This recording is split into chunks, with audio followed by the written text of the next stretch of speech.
Amanda, like an elegant queen, led him uphill. The left hand, covered with golden nail plates, gives a cool feeling. Fang Hao was led uphill, with his back to everyone. He gave Amanda a wink. He was implying that it wasn't necessary.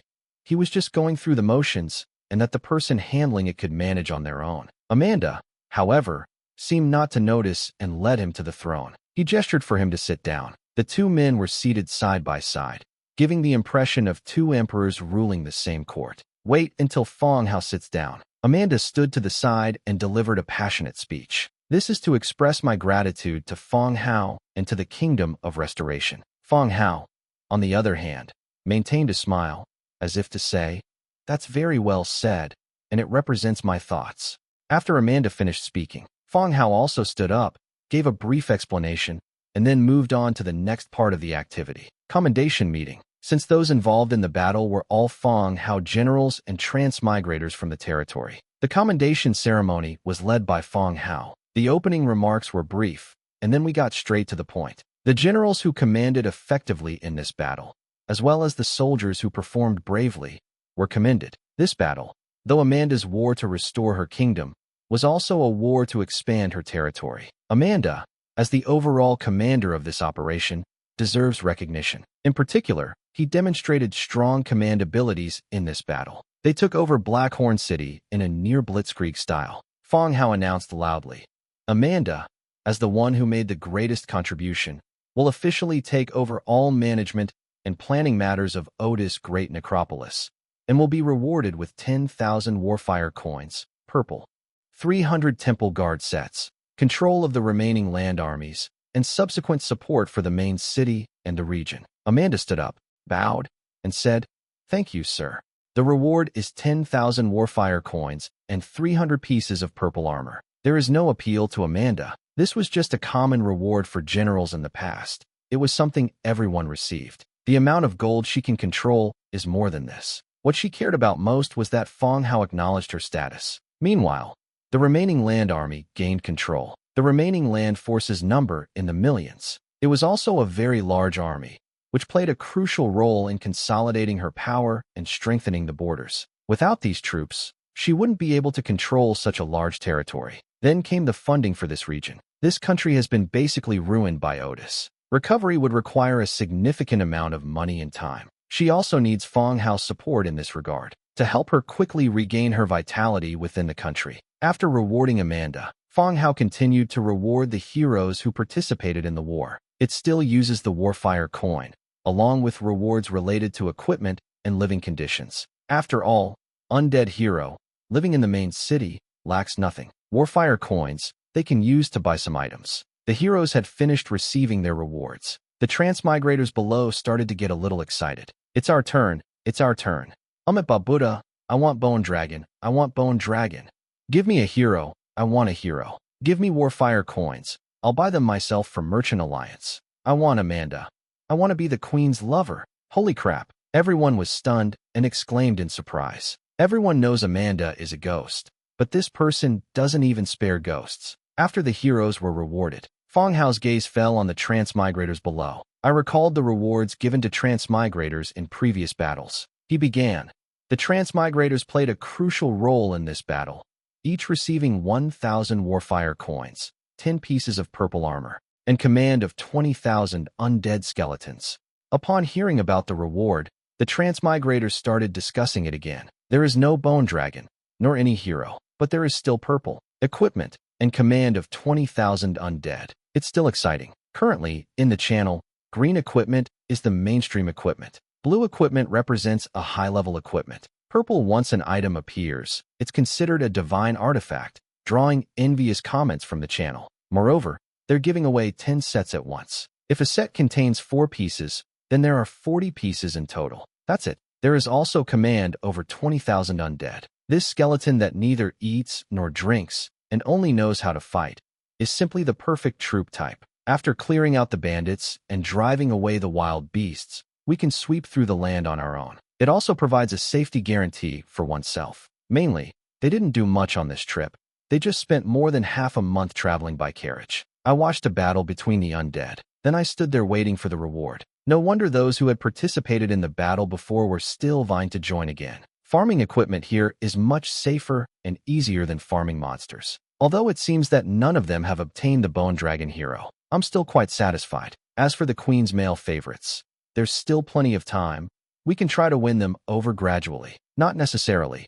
Fang Hao has to reward him. The awards ceremony has concluded. The power of discourse has been returned to Amanda. 4 o'clock in the afternoon, the ceremony of awarding honors and bestowing titles upon officials within the royal palace then came to a close. In the latter half, Fang Hao sat to the side, serving as a smiling background figure. He maintained his lordly demeanor. He nodded occasionally, indicating that Amanda was right. It's so boring, but he still miscalculated one thing. Damn it, there are no banquets at gatherings in the city of the dead. Forget about food, there wasn't even a cook. All that could be heard around the palace was the aroma of incense. The undead seemed to be enjoying themselves, but Fang Hao and the transmigrators all had rumbling stomachs. I should have come out after finishing my meal. It finally came to an end amidst cheers and praises. The dead departed in groups, and the transmigrators also ran out. They all look incredibly hungry.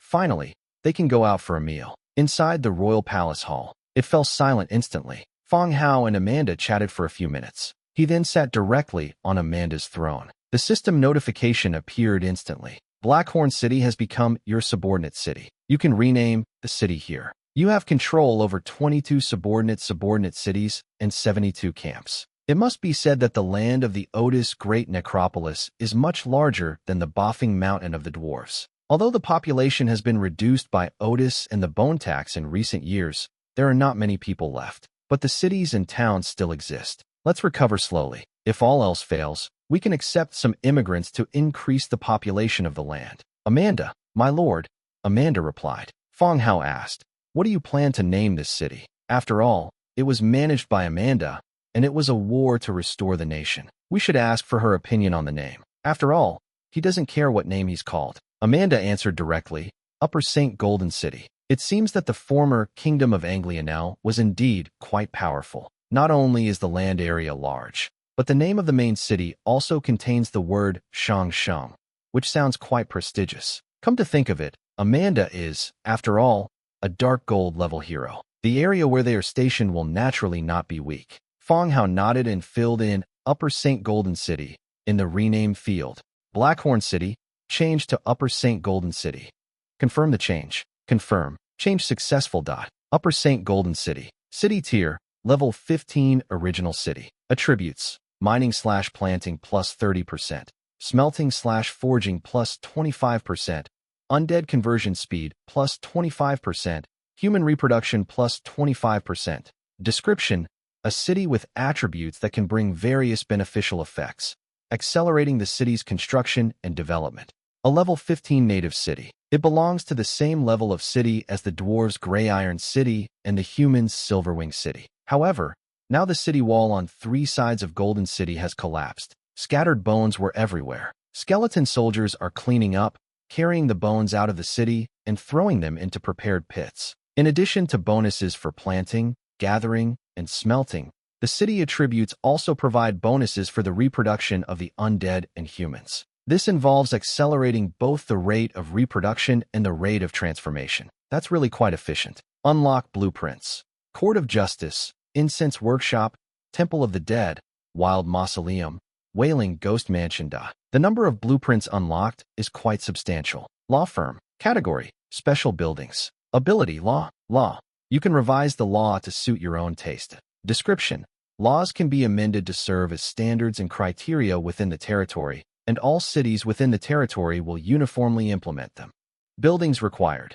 Ironwood 2,500, fine stone bricks 3,200, cast iron block 1,000, metal parts 1,500, perfect essence 2.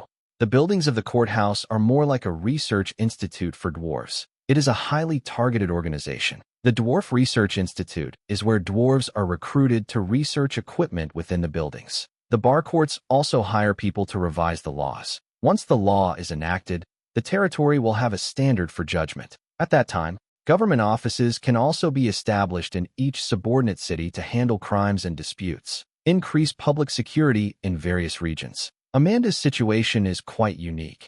At least among other factions, there are no legal or judicial institutions present. Incense Workshop, Tough Wood 1,200, stone bricks 1800, hemp rope 800, leather 500, metal parts 1200, crimson flame essence 1.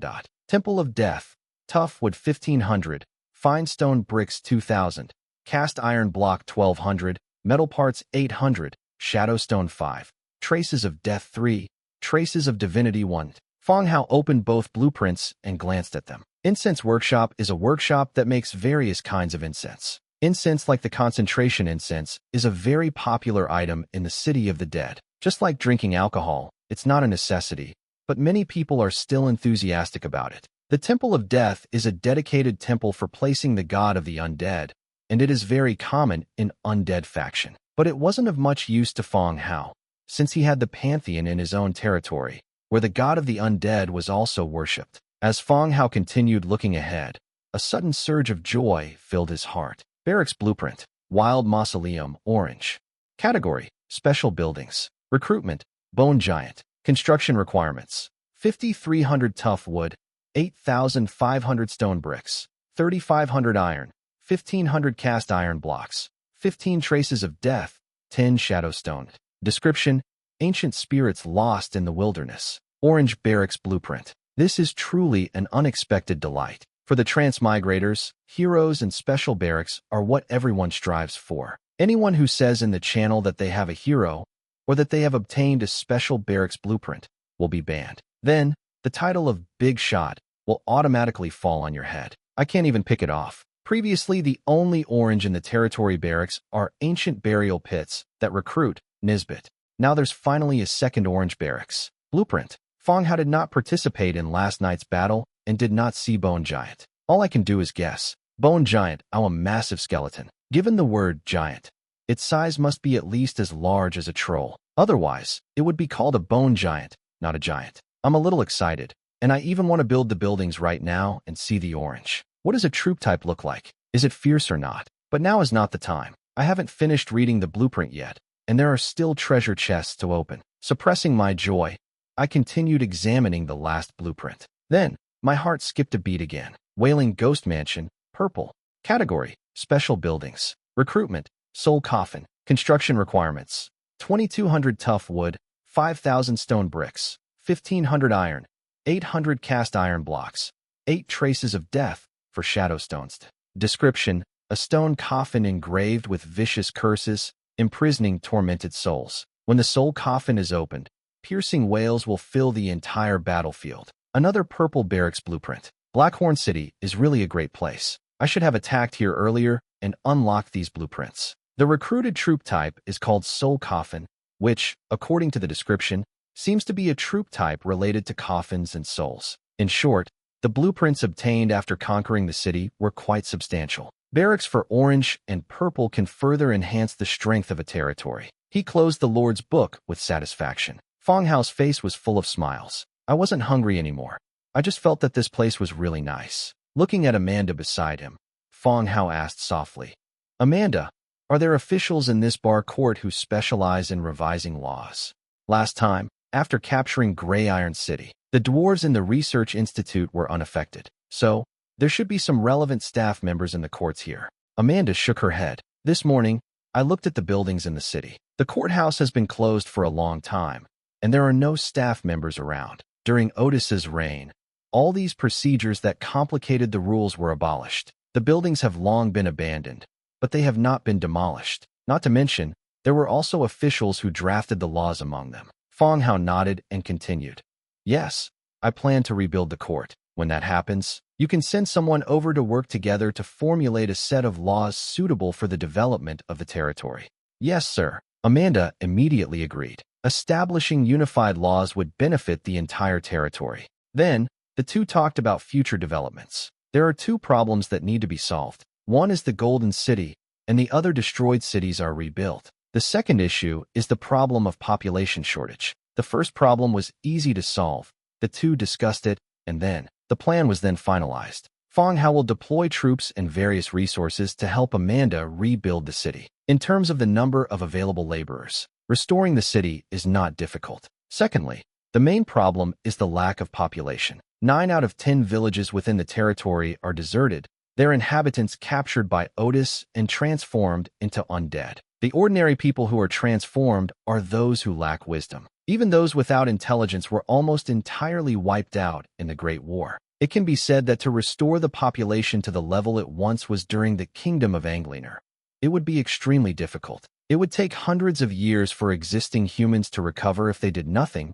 but make children all day long. This problem is difficult to solve at present. After a brief discussion, Fang Hao offered some suggestions. He can provide Amanda with a large number of skeleton workers through logging and mining. The vacated land can then be used to accommodate people of different races. Alternatively, the land can be leased to other people. For example, the former Golden Valley area could be assigned to Elf Tribe for farming. The land is of high quality, coupled with Elf Tribe's talent for farming. The harvest will definitely be good. At the same time, Amanda was also given the authority to formulate some policies independently. Encourage more births to fill the previous population deficit. Amanda nodded in agreement with Fang Hao's suggestion. He began by asking, besides providing land to Elf Tribe, do you have any suggestions regarding population issues? Fang Hao thought for a moment and replied, if there are no race requirements, I feel that orcs are a good race. Compared to humans, the areas inhabited by orcs are more densely populated and complex. Moreover, orcs have a habit of relocating their villages, unlike humans who are reluctant to leave once they have established a village in a certain place. However, the attribute provided by the city here is to increase human reproduction. Orcs aren't included, so we'll need to see Amanda's opinion. Orcs are naturally savage and warlike, unsuitable for gathering and farming, and difficult to manage, Amanda said. As expected, they didn't really agree to the orcs coming in. Fang Hao didn't have any better suggestions. All I could say was, let's all keep an eye on this and see if there's a better way. Amanda nodded. Okay, the population issue has been resolved. Amanda had a model of the entire area brought out. The huge sand table depicts in great detail the villages, cities, mountains, and rivers of the entire region. After being included using Lord's book, the entire area map was directly recorded into the large map in Lord's book. The fog on the map has completely dissipated, revealing the overall terrain. They chatted for a while inside the palace. Amanda then led him to the backyard of the palace. In a corner of the courtyard, several treasure chests were placed in the open air. Amanda said, I can't open these treasure chests. Dong Jiayue told me that only you transmigrators can open them. Fang Hao looked at the treasure chest area. 1 platinum treasure chest, 6 golden treasure chests, and 2 silver treasure chests. The number is not small, but it is still less than the number captured in the last attack on Boffing Mountain. I remember that after we captured Grey Iron City, we found more than a dozen golden treasure chests and more than 20 silver treasure chests. But at that time, Dong Jiayue led his troops to clear out the dwarf cities one by one. Amanda, on the other hand, traveled in a straight line, capturing cities along the way but ignoring the rest. But none of that matters. We shouldn't make the army go through a roundabout way just because of a treasure chest, slowing down the marching speed. Okay, let me see. Fang Hao nodded. Amanda then led her people away and returned to the palace. Clearly, they weren't very interested in opening treasure chests. They ignored Amanda and the others as they left. Walked directly to the platinum treasure chest. Open. Suddenly, beams of light appeared, dazzling the eyes. Obtained from Witchcraft Chamber Buildings Blueprint, purple. Skeleton Pillar Crafting Blueprint, purple. Tombkeeper Breastplate Crafting Blueprint, blue. Tombkeeper Legplate Crafting Blueprint, blue. Tombkeeper Helmet Crafting Blueprint, blue. Tombkeeper Gloves Crafting Blueprint, blue. Tombkeeper Faceplate Crafting Blueprint, blue. Savage Giant Armor Crafting Blueprint, blue. Savage Giant Boots Crafting Blueprint, blue. Giant Chains Crafting Blueprint, blue. Skeleton Sculpture Crafting Blueprint, blue. Shadowstone 355. Warfire Coin 892. The rewards from the Platinum Treasure Chest are still plentiful and plentiful. Large areas of blueprints were scattered all around. A huge mess of gibberish. Fang Hao examined it carefully and noticed several purple rays of light. The rest are all blue, and there are far more of them than ever before. It's a bit of a shame that there wasn't a blueprint for orange. Check them one by one. Witchcraft Chamber. Tough wood 2200. Fine stone bricks 3200. Cast iron block 850. Metal parts 500. Shadowstone 10. Mana essence 3. Perfect essence 2. Description: a secret laboratory filled with chaos, filth, and pain, researching witchcraft steeped in dark death. A special building of a purple. Based on the description, it appears to be a magical laboratory belonging to the undead. Chaos, filth, and pain. These words evoke the feeling of a perverse prison. Moreover, within the territory, undead magic and necromancy have always been marginalized combat forces. It did make up for some of the long-range combat capabilities, but it was not the main combat force and always seemed dispensable. Hopefully, the appearance of these buildings will improve the necromancy class. After all, these are special purple buildings, so they can't be too bad. Add the blueprint to your collection and continue to view the next image. Skeleton pillars, 1,500 fine stone bricks, 250 cast iron blocks, 120 metal parts, 100 skeletons of living beings. Description: a pillar made from the bones of living beings, filled with the power of death. It is also the blueprint of purple. Its specific function was not described. We'll just have to wait and see how it goes once it's built. Continue reading below. All subsequent blueprints are blue. The Tomb Keeper set is clearly an equipment for the undead troop type, as its name suggests. The set consists of 5 pieces: a breastplate, leg armor, helmet, gloves, and a faceplate, with the addition of a faceplate compared to a normal set. That is, a mask. All 5 components have reached level 3 defense. The set bonus is called Tomb Guardian. Tomb Guardian, maximum range of 3 meters. For each friendly unit present, defense increases by 1%, up to a maximum of 20%. Upon seeing the attributes of this equipment set, Fang Hao was taken aback, then overjoyed. What incredible luck! It's like an equipment custom-made just for me. The defining characteristic of my army is its density. Teammates are everywhere around me. This 20% is practically tailor-made for my army. Currently, the territory infantry are wearing the Orsish Storm Fine Iron set, a 4-piece blue set. While it's quite good, the Storm set is only suitable for a small number of troops. Fang Hao's army can fully meet the requirement of Watcher's 20% defense. Therefore, the Watcher set is more suitable for the army. While for a small number of troop types, such as a 20-man tribe on patrol missions, the Storm set is more suitable. At that time, the appropriate suite can be selected based on the tasks performed by the troop type. I'm quite satisfied with the results of this equipment system. Includes all blueprints. The last 3 blueprints are also all blue. Savage Giant Armor, Savage Giant Boots, and Giant Chains should all belong to Bone Giant's equipment, but it clearly didn't work out properly. We'll see how big the Bone Giant is then. If it's close to the size of a troll, it can wear the Troll Heavy Armor set. If you want it to be even bigger, you'll have to make the Savage Giant Armor.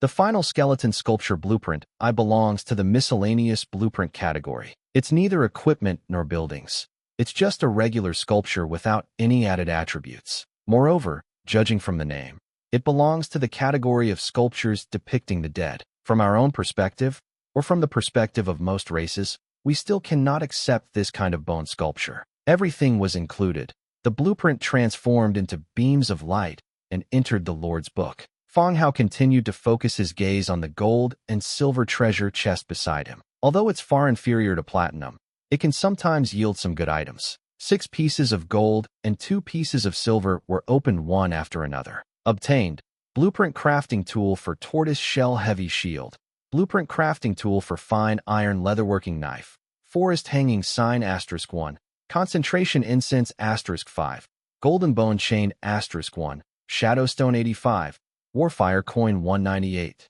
Obtained: Animal Horn Hand Axe for Blueprint Green, Stainless Steel Carved Handsaw for Blueprint Blue, Human Bone Skull Wall Lamp *2, Gold Carved Wind Chime *5, Shadowstone 78, Warfire Coin 204. Obtained: Blueprint for Crafting the Bone and Tendon Longbow, Blueprint for Crafting the Eagle Patterned Round Shield, Royal Conference Table *1, Stainless Steel Harpoon *2, Golden Bone Nail *5, Shadowstone 89, Warfire Coin 175. Obtained: Bone Claw Staff, crafted with Blueprint Purple, Giant Crocodile Thick Chest Plate, crafted with Blueprint Blue, Black Iron Battle Sword, crafted with Blueprint Green, Agate Ring *1, Glazed Vase *2, Shadowstone 101, Warfire Coin 214. Obtained: Blueprint crafted from Stainless Steel Dagger Blue, Blueprint crafted from Endless Bracers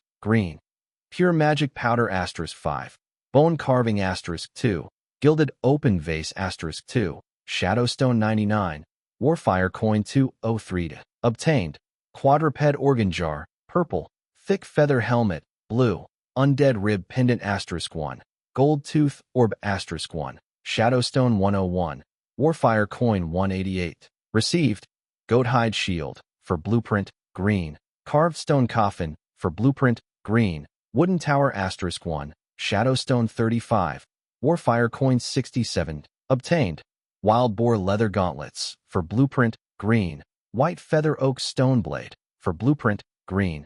Shadowstone 42, Warfire Coin 72. Large bursts of light appeared, and blueprints were scattered across the surrounding open space. Unlike dwarven chests, undead chests do not contain equipment. This faction relies more on its own immortality and auxiliary features such as organ jars and transformation fields. They have a different technology tree than the dwarves. The once spacious backyard has become extremely messy. Besides the sculptures standing on the ground, the conference table, and the domed tower, Fang Hao also saw golden dentures, golden nails, and ornaments carved with patterns from human hand bones. What kind of ghostly things are these? They look pretty scary. Fang Hao glanced back at the records that had flashed by. I've filtered through them to see what good things I need. Ignore the blue and green blueprints for now, and focus on the single purple blueprint. Bone Claw Staff, Toughwood 12, Cast Iron Block 5, Mithril 3, Mana Essence 1. Description: a bone staff that perfectly matches the aesthetics of the undead, offering a good boost to dark magic. Oops, not bad. Mage weapon. In Army's troop type, the undead mage has never been very common. Aside from the lack of a dedicated mage hero to lead the way, undead mages' equipment has always been low. In addition, they are slow in movement, have low defense, and need to charge up their spells. This meant that undead mage didn't appear in many battles. For example, Amanda didn't bring undead mage with her during her reconquest of the kingdom. Slow movement speed will slow down the overall speed of the army. With Amanda's blitzkrieg-style tactics, it was completely useless. However, drawbacks exist. However, the effects and power of the mage should not be underestimated. In particular, they unleashed a collective spell, sending a barrage of magic projectiles hurtling towards the enemy camp. The effect is not much worse than that of artillery shells. Furthermore, the negative effects of the dark attribute also have a strong impact on living beings. Now I own this purple. It is a weapon, and the production conditions are not demanding. Once you get back, you can give it directly to Undead Mage. Equipment. Unfortunately, I don't have any mage heroes. Should we ask Lerone where the deceased monks of the Mage Association are buried? I want to go and pay my respects myself. Yes, that's a good way to solve the problem. We can ask about it later. After using Lord's book to include it, I refiltered blueprints. See if there's anything that can help you. Among them, there are two types of shields: the tortoise-shell heavy shield and the eagle pattern round shield, both with blueprint. There are differences between heavy shields and round shields. In its simplest form, the heavy shield provides protection in both length and width, but it is also heavier. The round shield, on the other hand, is slightly smaller and lighter, with enhanced hardness in certain areas. Currently, Fang Hao possesses three types of blue shields: blueprint, beast-head heavy shield, and military small round shield. The interior of the military small round shield also uses a wooden structure, which can be replaced. There's no need to replace the heavy shield. Muscle and bone longbow can be listed as a product in the store. The fine iron leather cutter and stainless steel engraved handsaw are tools for processing and gathering, and are also helpful for territorial use. As for the rest of the blueprints, they are not very useful. It can only be considered as increasing the number of blueprints. It includes all the blueprints. Various objects were still scattered around. Fang Hao's gaze also swept over Organ Jar, who was standing to the side. Organ Jar, purple. Category: magic container. Ability: wild run, hunting. Organ Jar, purple. Category: magic container. Ability: wild run, hunting. Wild run. Run on all fours like a wild beast. Movement speed plus 50%, limb strength plus 10%. Hunting. Pounce action, jump plus 10%. Description: time to hunt the weak. Here it is, the purple organ jar. Because the organ jar is unique to Undead faction, it is rarely seen on the market, not to mention those with good attributes and high levels of quality. Achieving a purple hue makes an organ jar very rare. The organ jar in front of us mainly increases movement speed. but these four-limbed running and pouncing movements are probably more suited to the troop type, a wild animal. Otherwise, give a normal troop type the organ jar of the equipment when it runs on all fours. Then the weapon, what about the equipment? But it's hard to say, since when climbing stairs, a typical skeleton warrior knows to bite the weapon with its teeth, climb up, and then pick it up. We can equip it later and see how effective this organ jar is. Set the organ jar aside and pick up the rest of the items. There's nothing I can use. After putting away the large vases, those incense sticks, gold tooth ornaments, and rib chains are all things used by the dead, so Amanda can deal with them herself. Moreover, he felt that the fashion trend of the undead might have gone a bit astray. Why would someone think of drilling a hole in their collarbone and hanging a gold chain on it? The idea of putting bone screws in the ribs. If it rains, will water seep into this hole? I don't quite understand what the undead are thinking. In the regional channel, the topic of the undead war, which had been gradually fading away, is now being discussed again in the region. The person who sent the photos last night did not show up. Instead, some new names emerged. The undead side is over. Blackhorn City has fallen. There will never be another Otis Great Necropolis. Holy crap, it's over? Where's Blackhorn City? I've never heard of it. Otis Great Necropolis. Is that the one that went to war with the Human Federation? How come the undead are fighting amongst themselves again?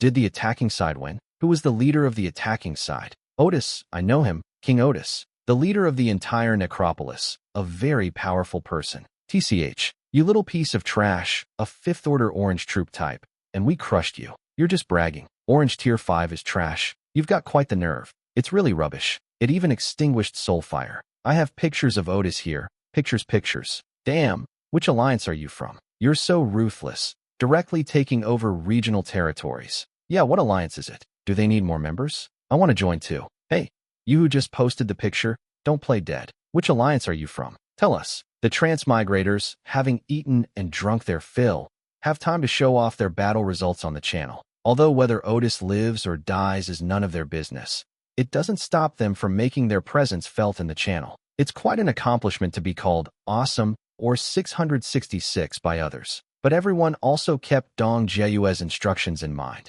No information about the territory was revealed.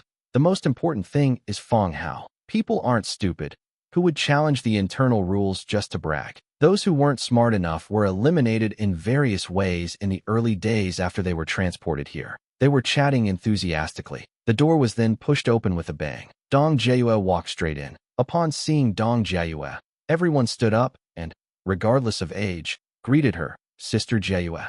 Dong Jieyue nodded and added, when chatting in the channel, don't mention anything related to this area. There are many hostile forces waiting for us to reveal information. The person who was just bragging in the channel suddenly froze. It's clear that Dong Jieyue also saw them bragging in the chat channel. There are also hostile forces and transmigrators. It's almost terrifying. Okay, Jieyue, we won't say it again. The group immediately made their stance clear. That's the advantage of being offline. They admit their mistakes and correct them, and their attitude is generally good. Unlike online interactions, there won't be any arguments or flame wars. Dong Jieyue nodded and continued. All right, everyone has finished eating, right? Now, split into 3 teams and head to City Wall to help with the troop-type creation tools on site. Yes, the group put down what they were carrying, left the room, and split into 3 teams. Head to the location of the City Wall, which has collapsed on 3 sides. After opening the treasure chest, Amanda, accompanied by various guards, led Fang Hao out of the palace. They walked together toward the organ museum. The scale of the operation was quite impressive. On the contrary, he, the Lord, was like a guest being received by the Queen, respected but out of place with his surroundings. So, what did you find in the treasure chest? Amanda asked casually as they walked. Not bad. We've made some gains. In the palace's backyard, there are still some incense, sculptures, and other items left. You can arrange for someone to clean them up later, Fang Hao said. 2 golden parasols were placed above their heads. It blocked the sun overhead. Looking back, they saw skeleton attendants behind them, holding things high. Do the undead need this? Okay, Amanda responded, glancing at him slightly before continuing. By the way, I'd like to discuss something with you. Oh, tell me about it. Amanda slowed her pace and said, I feel that the Golden City is more suitable for the lives of the dead. Perhaps Scholar Nielsen can be better utilized if he stays with me. Fang Hao looked at Amanda's golden mask with some surprise. Good grief, they've got their eyes on Nielsen. Wrong. Fang Hao suddenly realized a problem. From the very beginning, when Amanda awoke from the stone coffin, she began to take good care of Nielsen and the other funeral priests. Apart from the most basic gold artifacts, I usually spend my time in the organ museum. Considering Amanda's strategic nature, she was probably planning this move from that time onwards. This woman, she even schemes against her own people. Nielsen was one of the first heroes to join the territory, and he played a very important role in the early days when the territory was still very vulnerable. In fact, he was able to hold on to such a large territory. It's all thanks to Nielsen's ability to create Undead hero. Otherwise, what's the use of capturing a city if there are no generals stationed there to deter others? The city will just be driven back. After thinking it over in his mind, he said, Golden City is only a part of the whole territory now. The core area is still the main city. Nielsen should stay in the main city to take care of the overall situation. Amanda said, Golden City has the largest number of undead in the entire territory. Only by staying here can we make the most of them. I think it's better to stay here. That's not how it works. Each of the territory's subordinate areas has a garrison skeleton general. Only by staying in the main city can they take care of the undead in other areas. Fang Hao continued. He understood Amanda's thoughts. Necromancer is extremely important to the undead forces, especially necromancers like Nielsen, which are of high rank and capable of creating zombie-like necromancers. No one in the entire Golden City, including Necromancer, could do this, but understanding does not mean agreeing. Now, Undead Hero has been assigned to all of Fang Hao's territories to guard various areas. If problems arise, Nielsen can take appropriate action, but it's different in the City of Gold. Amanda's focus is on the development and planning of the Hunliner area, and she cannot take care of the entire territory. If any problems arise, Nielsen, being in Golden City, will find it difficult to respond immediately. Moreover, she has a necromancer by her side, and Fang Hao even wants to transfer one of hers to the main city. Amanda continued, This place is more like a city of the dead, while the main city is actually transforming into a city of living beings. Nielsen, you can stay in the main city for now. If anything happens to you later, I can easily bring you over using teleportation. These are not problems, Fang Hao said. Seeing that he wouldn't budge, Amanda had no other choice but to give up. All I could say was, All right, we'll do as you say, sir. Fang Hao also breathed a sigh of relief, as Amanda's loyalty was not affected. The two continued on their way. Along the way, I did see troop type, an undead being assigned a job, walking through the streets. Among them, the giant skull that was being cleared from the city wall was noticed from afar. Needless to say, it's troop type, bone giant. He was at least 10 meters tall, with thick bones and an exceptionally large physique. This enormous size is the largest troop type Fang Hao has ever seen. It still has a very strong sense of awe. In future sieges, perhaps siege ladder won't even be needed. Bone giant lay down, and ordinary skeletons stepped on him. However, their empty, dim pupils indicate that they lack soul fire. This is actually a bit of a pity. I glanced at it as I walked by. Soon, the group arrived at the Organ Museum in the Golden City. Upon entering, a chilling aura immediately enveloped the entire body. Lord, Your Majesty. The current terminology is still somewhat confusing. In terms of status, Fang Hao was the king, and Amanda was a lord under his command. But all the heroes have always called him lord. Amanda's status as queen in the Golden City is deeply ingrained in people's minds, and it's unlikely she'll change that perception anytime soon. Fang Hao didn't care about these things. It was just a title. Moreover, he felt it was quite prestigious to have a queen as his subordinate. After paying their respects, the spirits of the dead straightened up. Fang Hao glanced at the person opposite him. Besides Nielsen standing in the front row, there were two purple-level necromancers behind him, as well as a group of funeral priests. Those two necromancers were indeed much worse than Nielsen. Sir, please come with me. The organ jars that the museum has are all stored here, Amanda said. With Fang Hao in tow, they walked toward the stone chamber to the side. According to the rules provided by the organ museum, it is divided into the main city and the subordinate areas, which are two different types. The organ jar in the main city will have an effect on the troop type recruited by Fang Hao, regardless of where that troop type goes. Within the Golden City, if an organ jar is set up, its effect will be applied to the troop type within the Golden City. To put it bluntly, Amanda is now relying on Fang Hao's military force to maintain her regime and ensure the security of her territory. The organ jar should be used primarily in the Organ Museum in Fang Hao's main city. The rest are housed in the museum in the City of Gold. Enter the stone chamber. On the rune-carved stone platform in the center, a row of organ jars were arranged. Fang Hao went straight up to check. Nourishing the dead, orange, soul drinker, purple, statue figure, blue, magic torrent, blue, tough bones, blue, super strength, blue, corrosion sword, green, ghostly mark, green.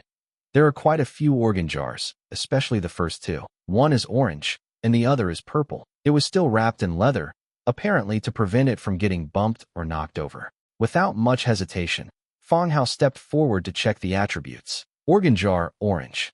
Category, magic container. Ability, death nourishment. Death nourish. When an allied unit dies, for every 10 units killed, the unit's health regenerates by plus 1%. Description, nourished by death, we will become stronger and indestructible. Fang Hao frowned as he looked at the properties of the organ jar. Teammates sacrificed? What a great teammate on the battlefield. The speed of physical recovery is increased by the number of friendly units killed. But it must be said that this organ jar's capabilities are exactly what Fang Hao needs. Every battle was won by sheer numbers, and the number of soldier casualties was considerable. Doesn't this mean that one's troop type is immortal? Wrong. 10 units of death result in a 1% recovery. In other words, a regular skeleton warrior cannot achieve the effects of this organ jar at all. If this organ jar were placed on skeleton warrior, when the burden is evenly distributed, there is virtually no recovery effect, and the body is too fragile. So even if recovery begins, it doesn't have much of an effect. Suitable for a special troop type with a robust physique. Organ jar, purple. Category, magic container. Ability, soul drinker. Soul drinker. Increases the speed at which souls are devoured by 30%. Description, a tormented soul is the most delicious pastry. Increase the speed at which souls are devoured. Which troop type needs this skill? Fang Hao asked. What kind of buildings were these organ jars originally blessed? Amanda glanced out the door. A purple, quality necromancer walked in. After bowing, he introduced, My lord, death nourishment is placed in the wilderness tomb. Soul drinker is placed in the wailing ghost mansion. Stone statue form is in barracks. Magic torrent is in the undead mage tower, and super strength is in the firing range.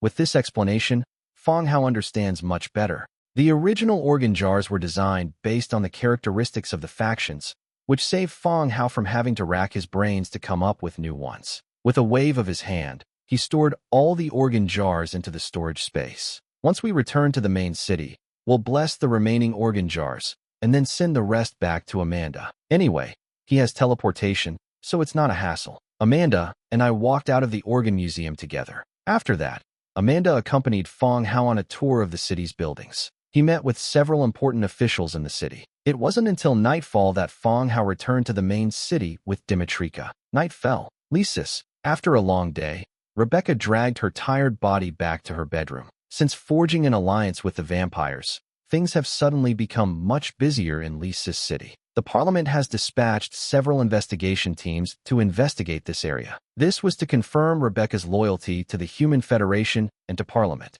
Of course, these things weren't difficult for Rebecca, just a bit troublesome, and she had to be careful. Enter the bedroom. Suddenly seeing the figure lying on the bed, I was first stunned, then overjoyed. Lorana, you're back. Lorana was wearing a short nightgown, her long, straight legs encased in black stockings. Leaning against the bedside, she smiled and said, Yes, I had Fang Hao bring it back to me first.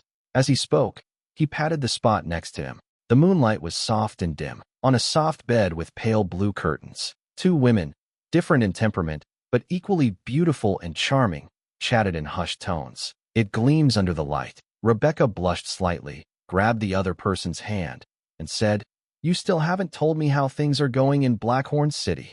Lorana lay on her back on the bed, looking at the ceiling, and said, What's there to say? Amanda took Blackhorn City in one night, and Fang Hao went there at noon today and took over Blackhorn City. Is there any danger over there? What danger could there be? Otis and some of his supporters were completely extinguished by Amanda. The entire city is now under Amanda's control. Rebecca certainly didn't care about Amanda. She'd never even met Amanda. They were still concerned about men's affairs. After all, war is no joke, and one wrong move could cost you your life. He shifted his body slightly, looked to the side, and continued to ask, "So, Fang Hao's territory has expanded again. It's probably bigger than the entire 100 Cities Federation now. The 100 Cities Federation is such a small place.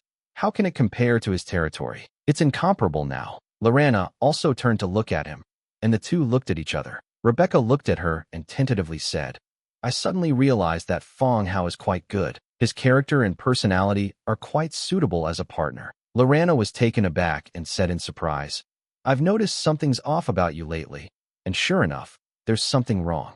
A flicker of panic crossed Rebecca's eyes, and she immediately said, "Whatever the problem, we'll just talk about him quietly, like we'd talk about any other man." He pulled the beautiful woman opposite him closer and continued to ask, "What do you think of him? What can you do?" "It'll just stay the same. He often mentions you to me. Last time we went to Silverwing City, he even bought you clothes. It seems like he cares about you a lot." What are you trying to say? You about him. Main City. The spring night was slightly cool, and a gentle breeze carried the fresh scent of flowers and grass. Walking along the path leading to the land of the dead, the trees on both sides stretched out their branches, hanging nightstones above the path, illuminating the dim road. Looking at the flowers in the flower bed, each vying for attention with its own beauty, Fang Hao said, "It really is becoming less and less like an undead." When Fang Hao returned, he planned to bring Nielsen back with him, but Amanda said that Nielsen needed to stay there for a while to restore order to the Golden City. As a beneficiary of this battle, Fang Hao couldn't very well refuse, so they had no choice but to leave Nielsen there for the time being. Before leaving, I gave Nielsen a few more words of advice, telling him to return to the main city after he finished his work. Walk through the streets, arriving at the barracks of the dead building area. On his way back, he showed the building he had acquired that day. Blueprint was completely built. After dinner, I soaked in hot spring for a while. Construction is almost complete. Passing through the giant stone mausoleum and the Undead Mage Tower, you will see the massive semi-underground buildings behind you. In order to build the wild mausoleum for the Bone Giant, he specifically chose a particularly open area. This is to avoid congestion when recruiting troop types in the future. After all, a giant nearly 10 meters tall has destructive power in every move it makes. If it weren't for the fact that troop type cannot be built outside the city, he wanted to build all the buildings outside the city. I went straight to the buildings and checked the information. Wild Mausoleum. Category: Special Buildings. Available to recruit: Bone Giant. Bone Giant. Wriggling Spine 10. Traces of Death 7. Starlight Silver 5. Giant Essence 1. Description: Ancient spirits lost in the wilderness. The recruitment conditions remain as stringent as expected. Besides Wriggling Spine, Traces and Starlight Silver are both rare materials. Starlight Silver is produced in Mithril Mine, but the yield is very low. The last Giant Essence is no longer in Fang Hao's possession, and I've never even heard of it. I highly suspect that there might be some giant faction involved, and Giant Essence is one of the recruitment materials. The lack of the last material prevented Fang Hao from recruiting. I guess I'll have to wait until tomorrow during the day to try and buy some on the World Channel, and see if anyone else has any. Somewhat disappointed, I left and headed to the next barracks. Wailing Ghost Mansion. Wailing Ghost Mansion is an above-ground building that appears from the outside as an old, dilapidated mansion with countless translucent vengeful spirits wandering around it. If Fang Hao hadn't already gotten used to this effect, in the middle of the night, anyone else would be scared out of their wits. Wailing Ghost Mansion. Category: Special Buildings. Recruitment: Soul Coffin. Soul Coffin. Wriggling Spine 9. Traces of Death 6. Starlight Silver 4. Mithril 3. Stone Coffin 1.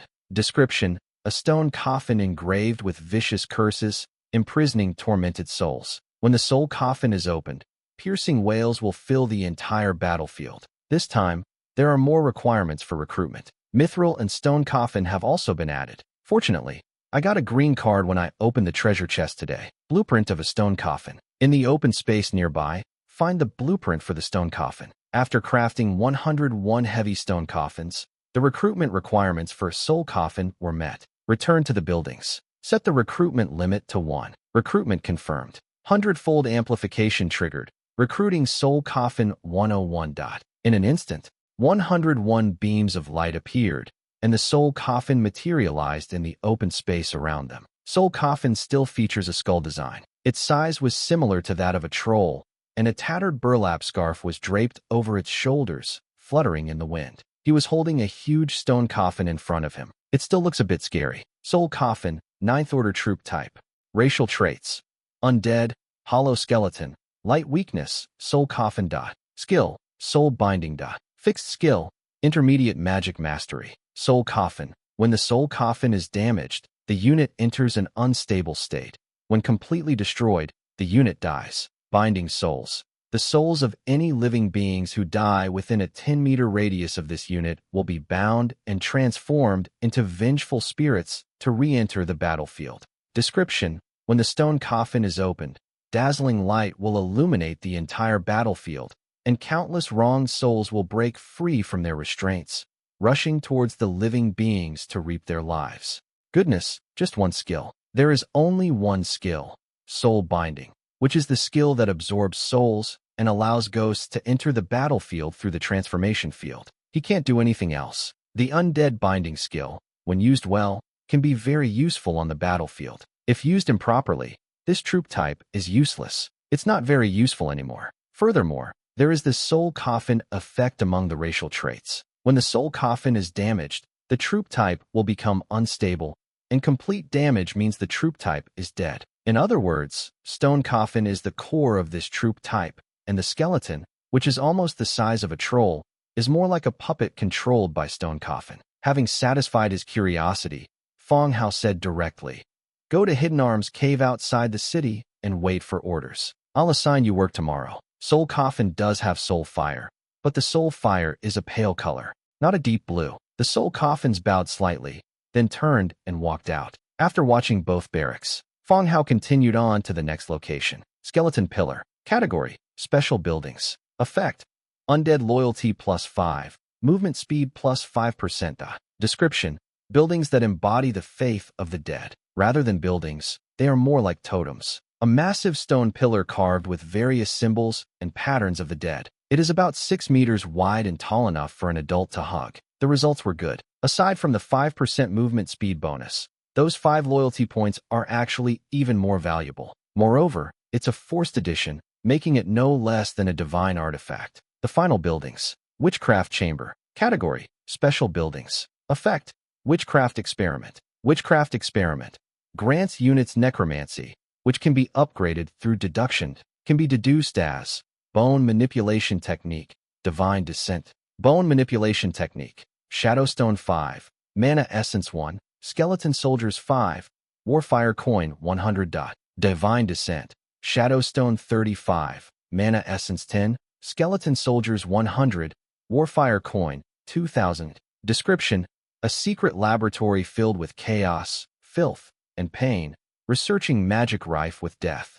Upon seeing this, Fang Hao understood the purpose of buildings, the place to upgrade your skill. But I'm really not a very good mage of Undead faction. Having learned a lot of fire and lightning spells, the Undead don't know many. Upgrading a skill requires materials. In addition to the exclusive Shadowstone, you also need the Essence and Warfire Coin. What's even more outrageous is that Divine Descent costs so much. That's enough to build a special Undead building. They're utterly dishonest businessmen. He cursed inwardly, but still silently upgraded both items. Bone Manipulation Technique doesn't cost much, so it's worth the investment to upgrade. The Divine Descent skill is the best Undead skill in his opinion, and he's willing to upgrade it even if it hurts. When consuming Skeleton Soldiers, the Skeleton Warrior with the largest quantity was selected. Upgrade confirmed. The buildings were instantly illuminated by a burst of light, which also indicated the countdown. Bone Manipulation Technique. 71 hours and 59 minutes.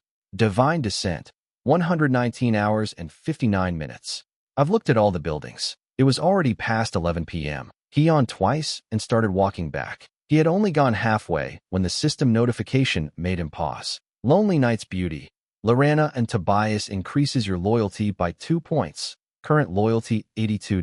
Oops. Fang Hao was taken aback at first, then realized what was going on. Before returning, he took Lorana to the city of Lysis. It seems Rebecca is speaking well of herself, even though the growth isn't much, but it is also improving. I still haven't given her the Lorana amulet, which should raise her loyalty to a similar level by then. After thinking for a moment, I headed back towards the Organ Museum. Upon entering the organ museum, the funeral priests were still busy with their own affairs. Fang Hao took out the organ jar he had obtained, as well as the corpses of heroes like Otis whose souls had been destroyed. Let the funeral priests keep them for now. He'll come over tomorrow to handle it. After leaving the organ museum, I went back to my room to rest. The next day, early morning, Fang Hao, I'm going to kill you. A scream rang out from inside the room. And Jia was wearing a close-fitting top and a pair of nightfall silk stockings on her legs. Her wheat-colored skin was flushed red. One hand twisted Fang Hao's arm behind his back and pressed him firmly onto the bed.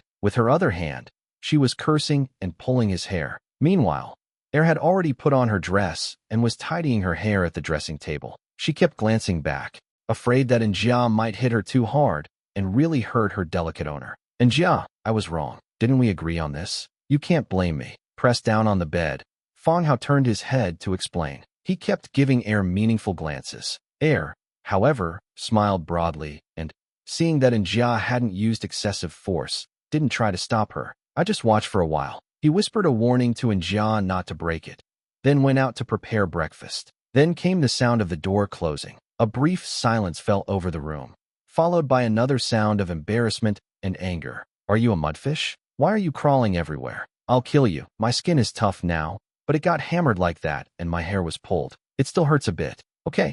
Jia, I was wrong. Didn't you suggest we try it last night? You can't blame me. You're talking nonsense. Is that what I meant? It won't hurt next time, really. You fucking. A flurry of punches rained down, causing Fang Hao to cry out in pain. The reason Jia snapped was still that novelist. The latest chapter contains some rather explicit and revealing scenes. Jia has always been bold, and after discussing it with Er, they insisted on waiting until Fang Hao returned around 11 p.m. The beginning was fine, but towards the end, there were some unpleasant reactions. This morning, I felt unwell all over. After getting up, he gave Fang Hao a good beating, insisting that he hadn't followed the novel and had just gone off on his own. These things are hard to explain, so all I can say is that it will be better next time. After hammering for a while, Jia's anger subsided somewhat. She got up, put on her coat, and said, "Change today's novel."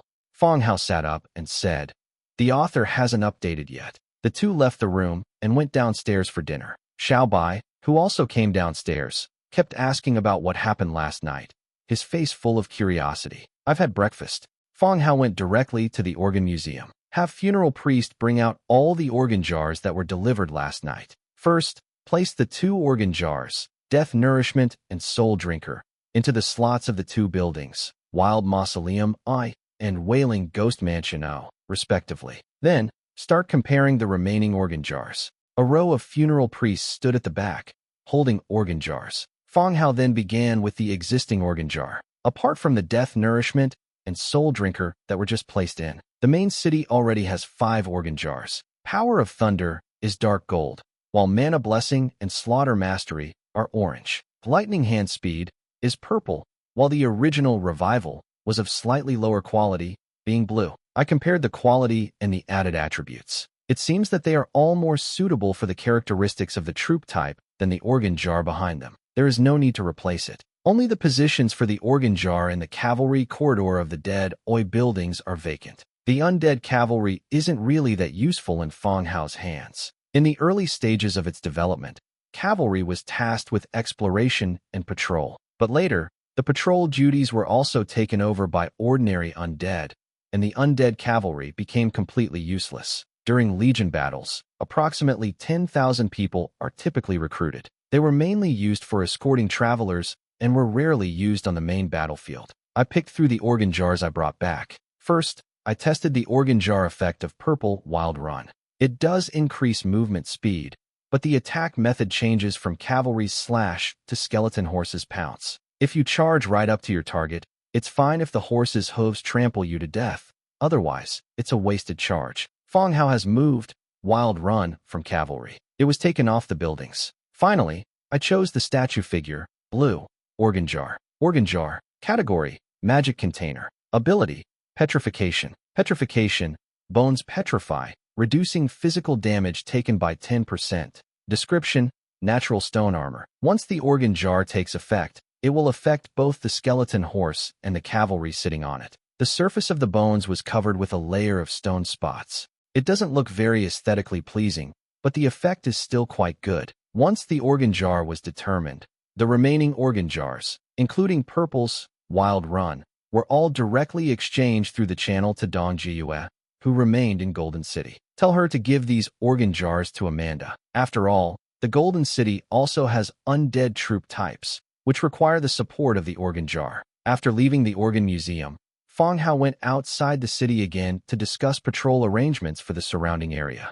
100 Cities Federation, Shantai Yao Fortress. In the makeshift meeting room, the Federal Army's management sat silently at one end. On the opposite side sat several skeletons. The leader is someone all the members of the Federation know. Necromancer Yarlin from Blackhorn City. Behind Yarlin were several other undead. One of the undead had a strange appearance. It had the appearance of a skeleton, but a pair of huge fleshy wings, like the spirits of vampires. "What brings you here, gentlemen?" asked Nidam, the commander of the Hall of Justice. Shantai Yao Fortress had just received news yesterday that Blackhorn City had been captured by vampires, and today Yarlin arrived with his men. This left them somewhat unsure whether the information Silverwing City had received was accurate. Yarlin took a document out of his pocket. He pushed the object directly in front of Nidam and said, "Blackhorn City has been renamed Upper St. Golden City, and as agreed, the border between the two sides is at peace. The document is an alliance treaty signed by the vampires and the Federation, and the terms agreed upon by both sides, including the disposal of the entire necropolis, peace between the two sides on the border, and the Federation's aid to the vampires." See the contents of the document, whether it was Nidam or the crowd behind him who were also peering at the content. One by one, they all instantly revealed expressions of disbelief. The vampires really took over Blackhorn City so quickly? That's incredible speed. It's unbelievable. The vampires have won? Nidam asked, still somewhat incredulous. Yarlin nodded. Otis has extinguished his divine soul, and this land will be ruled by a new king. Otis is dead. This news was equally explosive. The undead, as enemies of the living beings. Otis is the ultimate boss of all living beings' forces. His influence was comparable to that of Milton, the head of the Hall of Justice. But now he died so easily. While surprised, he also became even more wary of the vampire's power. All right, humanity also desires peace, and we will abide by this agreement, Nidam replied. Yarlin nodded and didn't say anything more. He picked up his copy of the treaty, then turned and left with the group of dead. Soon, in the makeshift meeting room, only the Federation members remained. After a brief silence, Nidam turned his gaze to Li Rong in the back row. Mage Li Rong, just how large is the army of the vampires? After Su Hade's incident, the Federation's access to information about the undead was completely cut off. After being lost for more than half a month, Li Rong suddenly got back to him. Moreover, it is still possible to obtain information about the vampires. Initially, most people were skeptical of the veracity of Li Rong's intelligence, but now it seems that the intelligence was both shocking and remarkably accurate. Li Rong said with a serious expression, "The vampire's military strength is terrifying. The exact number is unknown, but the intelligence I have is that the vampires broke through Blackhorn City in just one night, and Otis and his supporters were all wiped out. The entire venue instantly erupted in noise. In one night, they breached the main city of a faction. This is truly terrifying. If they can conquer Blackhorn City, it means they also have the power to conquer Silverwing City. Having just solved the problem of the undead, I never expected that the vampires would be even more dangerous than the undead." Everyone's faces looked very serious. Li Rong continued, "Don't worry, everyone. As far as I know, the vampires and Otis have a grudge, which is why they attacked Blackhorn City. We've allied with the vampires, so as long as we maintain this relationship, we shouldn't become enemies." "Do you have a grudge?" The group discovered another piece of information. The vampires immediately reminded both sides of the treaty. This also shows that the other side hopes that humanity will maintain peace. But this peace is only temporary. In a situation where the power is unequal, the human federation will only live in fear. The group discussed it in hushed tones for a while. Nidam said, "Okay, I will report this to Silverwing City. We will be evacuating in the next few days. Everyone, please make preparations when you get back." "Yes." Everyone nodded and left the makeshift meeting room. Li Rong, carrying the staff that signifies his status as a mage, followed behind the mature female, Mage Mape. After leaving the crowd and boarding the prepared carriage, Li Rong finally spoke, saying, "Finally, I can go back. I've had enough of staying here. Ma Pei smiled and placed his staff aside. He smiled and said, actually, this place isn't bad either. At least it's free. It seems Ma Pei feels this place would be better than Silverwing City. Before Li Rong could speak, Ma Pei continued. By the way, how did you get in touch with the vampire transmigrators? The people of the Mage Association have always been relatively low-key. During meetings, they rarely sought the limelight like the Hall of Justice and the Church. Now that Li Rong has suddenly shown great importance, the mages are quite pleased. Li Rong said, he's a nice man, and we get along quite well. Ma Pei narrowed his eyes, his smile wide. You can naturally tell what we get along well means. Young man, that's good. He paused, then continued. You need to keep track of the intelligence over there. Now that Su Haid is dead, the council will likely groom you to take control of the transmigrators within the country. This is an opportunity. Li Rong pretended to be somewhat resistant. He said, I only tried to get some information because I saw how hard everyone was working, but I didn't intend to compete for Su Haid's matter. We know that, but someone will eventually do it, and it will be of great benefit to your development. Ma Pei continued, I have no background, and I don't have any connections in the council, so it's not my turn. Li Rong leaned back against the car wall. Ma Pei smiled and said, this is easy to discuss. We'll talk to the chairman about it later. Li Rong pondered for a moment, then nodded and said, okay, I'll give it a try. The carriage creaked and groaned as it moved forward. The two began to talk about what they would do after they got back. Ma Pei said that when she returned to her family, she would have to face those old-fashioned elders. Li Rong plans to reopen her closed shop in Silverwing City. We also want to open a whole street of shops. If Ma Pei doesn't like his place, invite him to live at his place. The conditions are not bad, and there is a lot of freedom. Meanwhile, Morse, silent and with his eyes closed, continued to act as a guard. We returned to Shantae Yao Fortress to make final preparations for our return journey. Noon. The spring breeze is refreshing, and the warm sunshine bathes the earth. Fang Hao was lying on a recliner, with Air, Xiaobai, and Jia, and several rabbit maids beside him. The crowd gathered under the oak tree. They passed around the newly exchanged novel manuscripts one by one. When it finally falls into Xiaobai's hands, it will be read to the others. Fang Hao pulled Jia aside and whispered, see, I didn't lie to you. You just haven't gotten used to it yet. You'll be fine in the future. Upon hearing this, Jia became somewhat angry. You want a future? Taking a different approach caused her a lot of suffering. After things calmed down, I didn't feel so bad anymore. And having an excuse to beat him up is actually quite fun. If he does that again next time, should we give it a try? However, walking was quite inconvenient the next day. After Xiaobai finished explaining to the other maids, she also came over. Knowing that Jia had been bullied, they were somewhat gloating. She whispered, Master, Jia won't do, but I can. Let's try it tonight. Xiaobai is becoming more and more outspoken. Fang Hao glanced at Xiaobai, who wasn't even blushing, and said, okay. Jia was furious and went up to teach this provocative vixen a lesson. The two were in the garden, chasing and playing around the big tree. At that moment, a branch drooped down from the oak tree overhead. Entangle takes the form of the fairy leader, Sinisara. He spoke up, saying, Sir, a message has arrived from Quangling City. How so? Fang Hao asked. Sinisara replied, let's hold negotiations at the border in 3 days and get ready. It's been some time since the fairies helped drive away the army from Quangling City. Quangling City, after much delay, has finally set a time and place for negotiations. Okay, I understand. You and Copperbull should prepare yourselves, try to negotiate, and also be prepared for war, Fang Hao said. Yes, sir, Sinisara replied, unfurled her branches again, and disappeared. Cough, and Jia coughed lightly, then carefully walked over and obediently sat in his lap. She said softly, does it still hurt? I didn't mean to this morning, and I was careful with the pressure.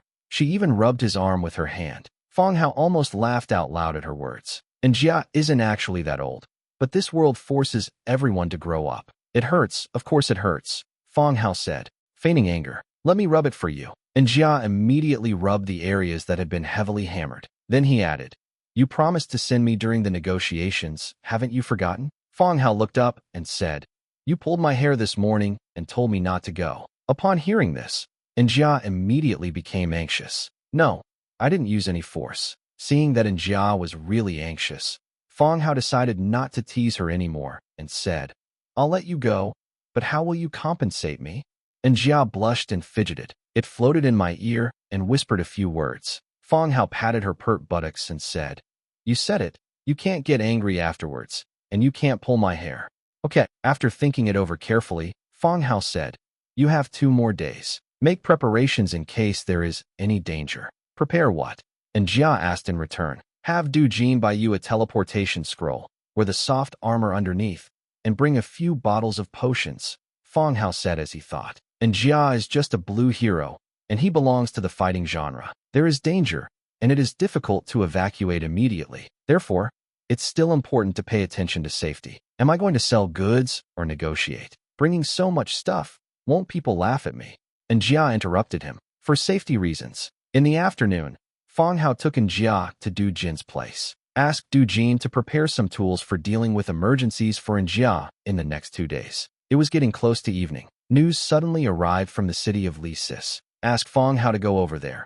There's something important to discuss with him. This left Xiao Bai, who had prepared everything, with a mournful expression. She clung to Heir's arm and muttered complaints about Fang Hao breaking his promise. Fang Hao had no choice. Moreover, he spends a lot of time with Xiao Bai, while Rebecca only calls him over when she misses him. After offering a few words of comfort, he released the teleportation array and headed directly to Lisis. Stepping out of the light curtain, we found ourselves in the hall of Lisis. Stepping onto the soft carpet, I walked straight upstairs to my bedroom. They were only halfway there when they were met by a maid who took them back to the reception room on the first floor. Upon entering the room, besides Rebecca, there were several officials from the city. Is there really something important to discuss? Meeting the gaze of the person opposite him, he clearly saw the other person glare at him. He immediately said, "Rebecca, did you need something from me?" After saying that, he sat down to the side. Rebecca stated directly, "Silverwing City has sent a letter requesting that we travel there to discuss the nomination of the upper council."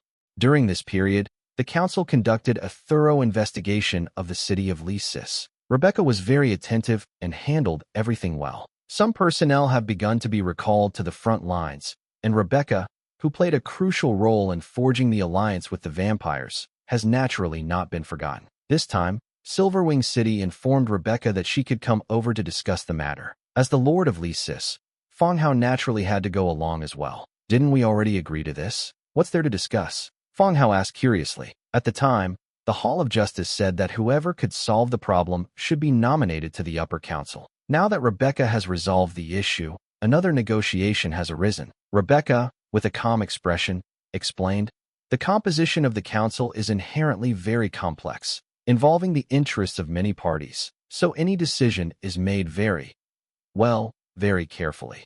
So, in that case, the nomination to the upper council is just a nomination. Whether it can be admitted to the upper council still needs to be reconsidered by the council. Yes, and there will be significant obstacles in the negotiations, so be prepared for the possibility of not being able to enter the upper council," Rebecca continued. From beginning to end, it was Rebecca who was explaining things to Fang Hao. The other officials listened silently from the sidelines. They must have already discussed this issue before Fang Hao arrived. Fang Hao nodded, indicating that he understood. "What are your thoughts?" Rebecca remained calm, saying, "A nomination is something that's very rare these days. We need to get there early and do our best to make it happen. I plan to spend some of my money to give it our all." Fang Hao understood. Rebecca meant it. "It's not absolutely impossible for this to become an upper council member.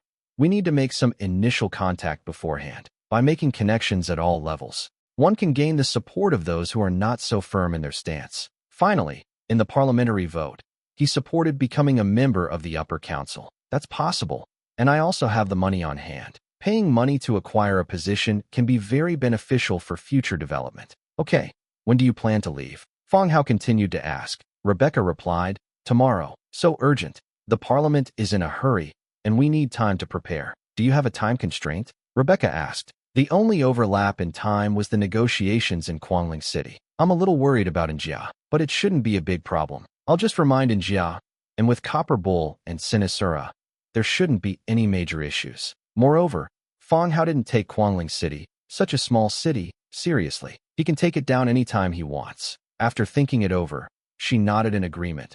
"I'm fine with it. We'll go together then." "Okay," Rebecca nodded. After confirming the departure time with Fang Hao, Rebecca assigned various tasks to the officials present. Especially in spring, when all the work officially begins. After explaining things to the officials, Rebecca continued, "Okay, that's settled for now. You can go back now." The officials rose, bowed to the two men, and then left the room. Watch as everyone leaves. Fang Hao then got up and walked across to the other side. Rebecca's eyes narrowed, and she reached out to stop the arm that was about to hug her. I pinched his waist. Then he pointed to the open balcony to the side. Through the balcony, you can see a beautiful figure gazing at the moon while occasionally taking a sip of wine. Holy crap, there's someone else hiding there. Luckily, I didn't say anything. Almost, we were exposed. You two chat. I'm going to speak with the city defense commander and explain the patrol duties for the next few days. Rebecca stood up and walked outside. Before leaving, he patted him on the shoulder and gave him a knowing look. The room fell silent again. Fang Hao stood there, looking at Dimitrika's slender back, and regretted not bringing her along. If this woman suddenly attacks, I don't know if my current defenses will be enough to withstand her teleportation and escape. He hesitated for a moment. I took a step and went out onto the balcony. A gentle breeze blew by, carrying a hint of coolness. Fang Hao sat down on the side covered with a blanket, took out a wine glass from his storage space, and asked, "Why didn't you go back to Blood Fortress?" Lorana glanced at him, then looked down at the flower beds in the courtyard below, her tone indifferent. "What's the point of going back? There's no one there anymore. The Blood Fortress staff have all been transferred, so it's really empty when we go back now. Moreover, Lorana is aloof but extremely afraid of being alone. Whenever they are not asleep, they will come to Sis. Either find Rebecca, or dress up like a playboy and go to the nearby tavern for a night of drinks." Fang Hao thought for a moment and said tactfully, "If Blood Fortress is deserted, you can stay at my place. I'll save the room for you, and there are lots of people there, so it'll be lively." "Aren't those little rabbits afraid of me anymore?" Lorana asked rhetorically, taking a sip of her drink.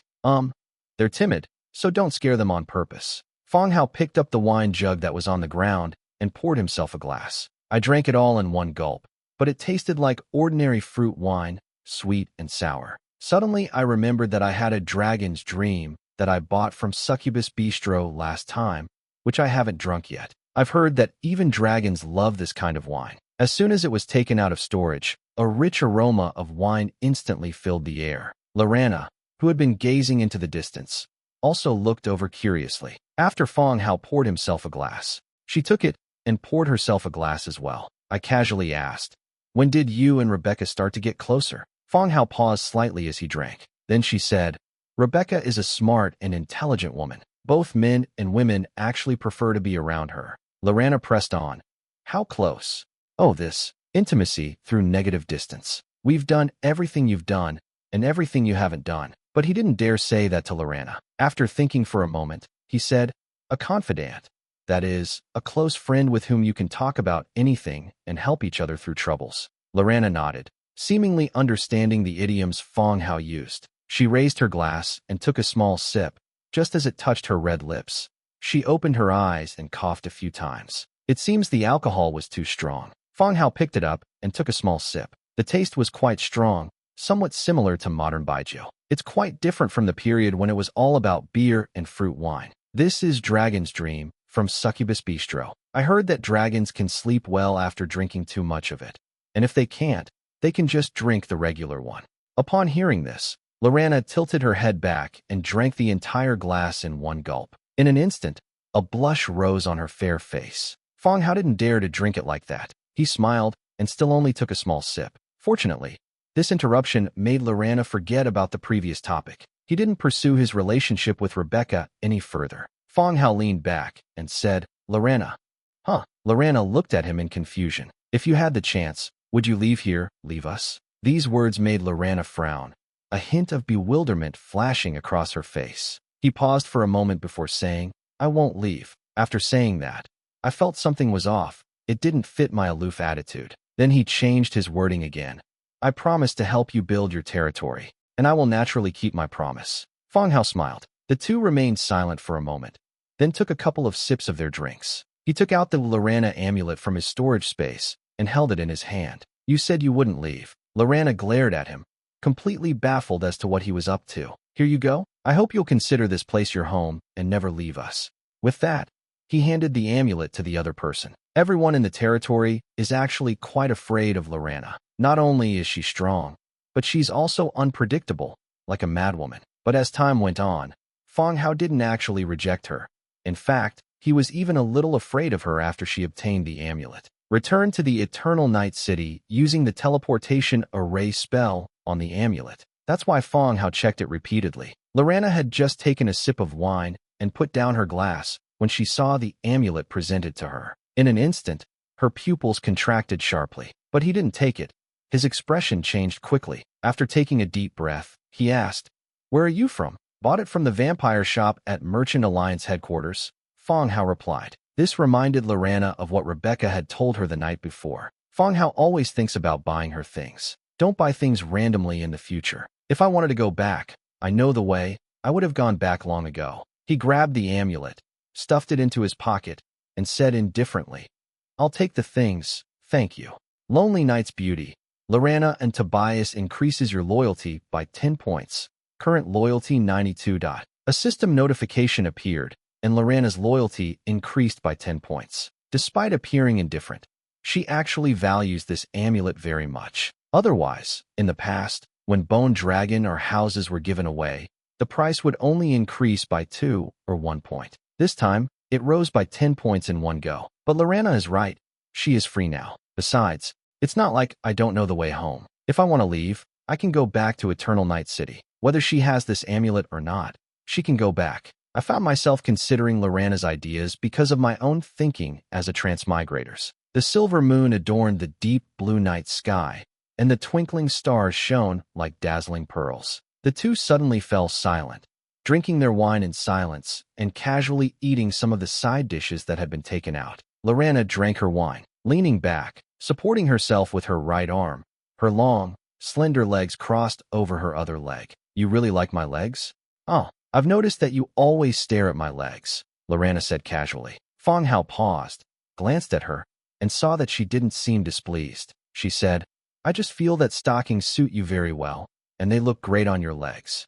Lorana is very fond of stockings, and almost every time Fang Hao sees her, she is wearing stockings. I wear all kinds of styles and colors. Those long, straight legs were practically the perfect template for stockings. It's both beautiful and attractive. What difference does it make if you wear it on your legs? They're all the same, Lorana said calmly. As she spoke, she lifted the hem of Purple's skirt above her knees. More of her thighs, straight and rounded, were exposed, covered in black. Fang Hao looked surprised, not expecting Roland to do such a thing. Instinctively, she wanted to look down, following the hem of her skirt, to glance upwards. But they dared not make it too obvious. Seeing his expression, Lorana's eyes curved into crescent moons, yet she tried her best to maintain a cool and aloof demeanor. Then she put the skirt down. Fang Hao glanced at Lorana. I discovered that this woman was feigning aloofness, but her eyes were full of smug satisfaction after playing a trick on me. This was the first time Lorana had ever shown this expression. "Woman, you're playing with fire." Lorana paused, pondering the meaning of playing with fire. He said, "Isn't this what you wanted to see?" Fang Hao paused for a moment. 92 loyalty points was already considered quite high. Given the hint just now, it might be worth a try. Without answering her, he stood up and walked straight past her. Lorana looked up at him. "What are you doing?" Fang Hao, with a serious expression, bent down and pushed her shoulder, attempting to push her down. However, as if pushed against a wall, Lorana did not budge, while Fang Hao stumbled and buried himself in her arms. Instantly, I felt a fragrance and a soft texture. He hurriedly got up and found that Lorana's brows were still furrowed. After thinking for a moment, he said, "I'll take care of you from now on."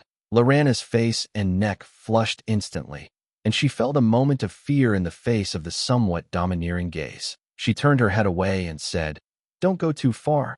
I have someone I like." "Nonsense. The person you like likes me too. We'll be one family sooner or later. Things have progressed to this point.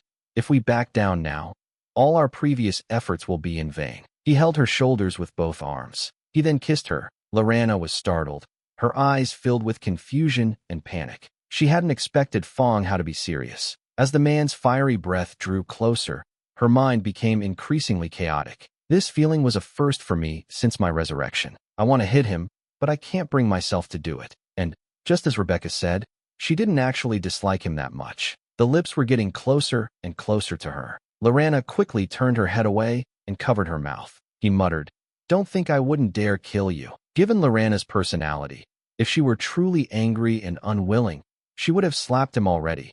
There wouldn't be so much talk. But even with her mouth covered, she couldn't find a place to eat. A thought flashed through my mind. His gaze then turned to the room behind Lorana, and he said in surprise, "Rebecca, it's not what you think." Lorana was startled and immediately let go of his hand, turning her head to look. Upon seeing the empty room, I immediately realized that I had been scammed. When you turn back, your body becomes nimble. I never expected him to cheat and lie. The moment he turned back, he seized the opportunity to kiss her lips. Ugh! The bright moon hangs high in the sky. The silvery light shone on the balcony. The young man held the woman's shoulders, lowered his head, and pressed his red lips tightly together. Time seemed to stand still. Lorana's mind went blank. She was confused and didn't know what to do. Suddenly, Lorana sensed something was wrong. My chest felt cool, and then a large hand grasped it. His round eyes widened, and his expression changed instantly. A dark red spear appeared beside him. He was about to stab the other person, but fearing he might kill him, he stopped and switched to using his fists. Instead of throwing a punch, he used his palm instead. This delay, her inner garments had been unfastened, and her chest had been rubbed for a while. That's an overly practiced move. Enraged, she bent her knees between the two men and then kicked him. Bang! With a muffled thud, Fang Hao felt as if he had been hit by a shell. It crashed through the stone railing behind it and flew into the flower bed behind it. The neatly plowed flower bed now bears a deep furrow. Damn it, Fang Hao cursed, rubbing his chest as he stood up. On the balcony, Lorana stood there with a cold and aloof expression, refastening her clothes and wiping her mouth with her hand. Lorana was startled by the kick. Fearing she might not be able to control her strength, she made him prepare the transformation ritual in advance. Seeing that the person was all right, he stood up again and breathed a sigh of relief. He still stood there with an icy expression. "You," Lorana was about to speak. Then, a sharp whistling sound pierced the air. Whoosh! Snap! The signal flame shot into the sky from one side and exploded above Fang Hao's location. The crimson, colored light instantly illuminated the entire venue. Immediately afterwards, a large number of troops rushed in from all sides. Who is it? Splash! Countless city lords' guards surrounded Fang Hao in the center, with those in the front holding shields and swords, and those in the back holding bows and crossbows. He seemed to have the air of someone who would tear the enemy to pieces at the slightest provocation. Looking back at the balcony, Lorana had already disappeared. Damn, she walked really fast. You left? How am I supposed to explain this? He dusted himself off and straightened his chest. He said, "Ahem, I am City Lord Fang Hao. I was just studying a kind of magic and got a little out of control. You should all go back." The guards formed a square formation, surrounding him in the middle. They didn't disperse, and no one responded. The air became slightly calmer. Rebecca walked out of the main gate of the city lord's mansion and looked in this direction from afar. At the same time, a guard approached with a night stone, illuminating his face. Upon seeing that it was indeed Fang Hao, the guards around him put away their weapons and returned to their posts amidst the clanging of armor. Fang Hao then walked up to Rebecca. They walked together towards the city lord's mansion. "What happened?" Rebecca asked softly. Fang Hao shrugged and replied, "It's nothing. We just sparred a bit," and she got angry. Rebecca also saw the traces in the courtyard. The broken guardrail had carved out a furrow in the flower bed. This is not as simple as Fang Hao's tone suggests. It's obvious he was beaten up. But Rebecca is mature and intelligent, and she still considers the man's feelings when she speaks, saying, "She's just a bit willful, so you should be more accommodating to her." Fang Hao nodded. Actually, thinking about it, today's progress with Lorana was pretty good. This aloof beauty, not only did they get a kiss, but they also got some handy touches. This is a major breakthrough, proving that the other party not only does not dislike them, but even has a considerable amount of goodwill towards them. Otherwise, given her temper, they had already taken action the moment he made any move. It wasn't as simple as the two interacting for a while before he was kicked. As the two walked down the corridor, Rebecca asked curiously, "Any progress?" Fang Hao moved closer and whispered, "A little." Rebecca smiled slightly. "That's good. Take your time." Fang Hao nodded again. The local customs here were indeed quite fierce. I feel like Rebecca would rather see Lorana get seduced than I would like to. After thinking for a moment, and seeing that they were about to walk back to the hall, she lowered her voice and said, "Tonight, shall I stay here with you?" Rebecca blushed and glanced warily at the guards following behind her. He whispered, "No, Lorana's here. We're going to Silverwing City tomorrow, so there'll be a chance. That's true. We're going to Silverwing City tomorrow, so the two of us will have plenty of opportunities to get together then. Okay, I'll do as you say. After passing through the corridor, Rebecca returned to her room, and Fang Hao also used teleportation to return to his residence. Silverwing City, located in the central area within a mansion. After the banquet, the women, dressed in light veils and with beads of sweat glistening on their foreheads, withdrew from the room. Inside the room, only the mansion's owner, Grote, and the invited members of Parliament remained. Wait until the room is quiet. Someone spoke first. Mr. Grote, why did you call everyone here? Just say what you want to say. That's right. We're all old friends, so we can just say whatever we need to say. Grote, with a calm expression, poured himself a glass of bright red fruit wine and said with a smile, "Actually, it's nothing major. It's just about the council nominating the 6th member of the upper council. I called you all here today to hear your opinions so we can reach a consensus." Everyone was stunned. The fact that there was a 6th upper council member is no secret. All members of Parliament know about this matter and have been discussing it for more than half a month. No one answered, but someone countered. Councillor Grote, what's your opinion? Grote is a member of the Commonwealth Chamber of Commerce this year, and also an important member of the Marshall family. It still holds a certain level of influence and status within the 100 Cities Federation. Grote pondered for a moment before speaking.